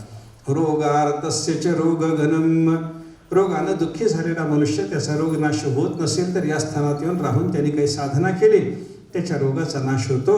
आणि ज्ञानीनाम ज्ञान साधनम. ज्याला ज्ञान प्राप्त करून घ्यावं वाटतं त्याला या स्थानात आल्याच्या नंतर ज्ञानही होतं. म्हणजे भूमीच अशी असते. एखादी त्या भूमीतच काही गुण असतात. आपल्याकडे भूमीचे गुण सांगितले जातात ना, अनेक ठिकाणी अशा पद्धतीचे गुण सांगितले जातात. त्या स्थानामध्ये काहीतरी वेगळ्या पद्धतीचं घडलं की त्या भूमीचा तो गुण आहे, अशा पद्धतीचे वर्णन आपल्याला पाहायला मिळतात. अनेक आता हे पुण्यातला शनिवारवाडा आहे की नाही, तो शनिवारवाडा जो ज्या जागेत बांधलेला आहे त्याच जागेत तो का बांधला? हो, त्या जागेत तो का बांधला? तर पेशव्याचा एक कोणी सैनिक रस्त्याने फिरत असताना त्याला असं दृश्य दिसलं की एका सश्याच्या मागं एक कोल्हा लागला आहे. बरोबर आहे की नाही? सश्याच्या मागं कोल्हा लागू शकतो की नाही? लांडगा म्हणा, काहीतरी कोल्हा म्हणा, लागतो की नाही? झोपू नका की, बोला की. ससा पुढं धावतोय, सश्याच्या मागं कोल्हा पळायला लागला. त्याला पकडायचा प्रयत्न त्याचा चालू आहे. तर शिपाई पाहतोय पेशव्याचा, एक ससा धावतोय, जीव वाचवण्याकरता त्या सशाचं पळणं चालू आहे, त्याच्या पाठीमागे कोल्हा लागलेला आहे. पण शनिवारवाड्याची जागा आहे ना, त्या स्थानात आल्याच्या नंतर जीव खाऊन तो ससा उलटला आणि कोल्ह्याच्या पाठीमागे लागला. असं होतं का? तुम्ही पाहता का? असं कुठे दिसतं का? सश्याच्या पाठीमागे कोल्हा लागला, दिसेल की नाही? ते मान्य नाही. ते दिसल ना दिसल, मान्य होतं की नाही सांगा ना मला. सश्याची ताकद काय आणि कोल्ह्याची ताकद काय बघा ना. सश्याच्या पाठीमागे कोल्हा लागेल की नाही? लागेल. पण कोल्ह्याच्या पाठीमागे ससा लागतो का? लागत नाही. लागत नाही. समजा मारामारीचा प्रसंग आला, तर मारामारीच्या प्रसंगामध्ये मी पुढे पळायला लागलो, तुम्ही माझ्या मागे लागलात, होऊ शकतं की नाही? कोणी म्हणा की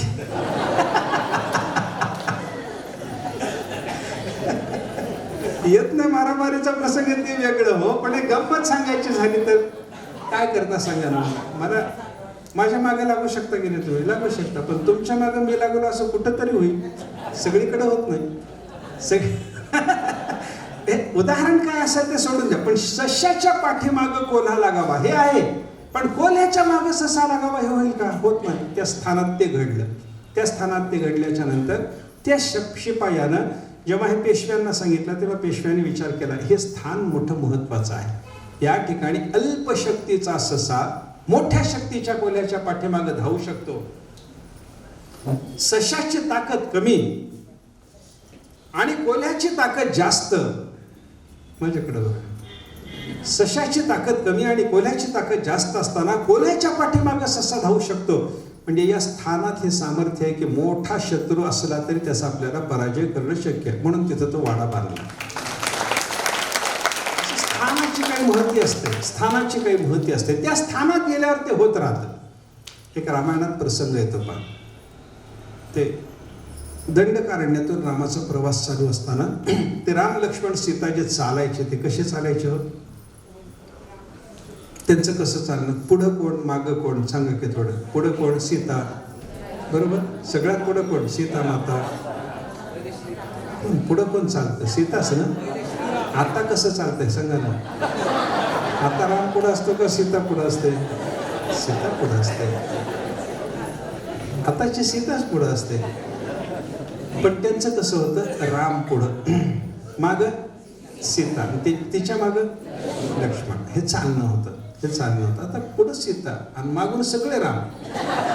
लक्ष्मण कोणीच व्हायला तयार. सीतेची सेवा करायची कोणाची तयारी नाही, सीता कोणाला मानायला तयार नाही, असं झालं आता.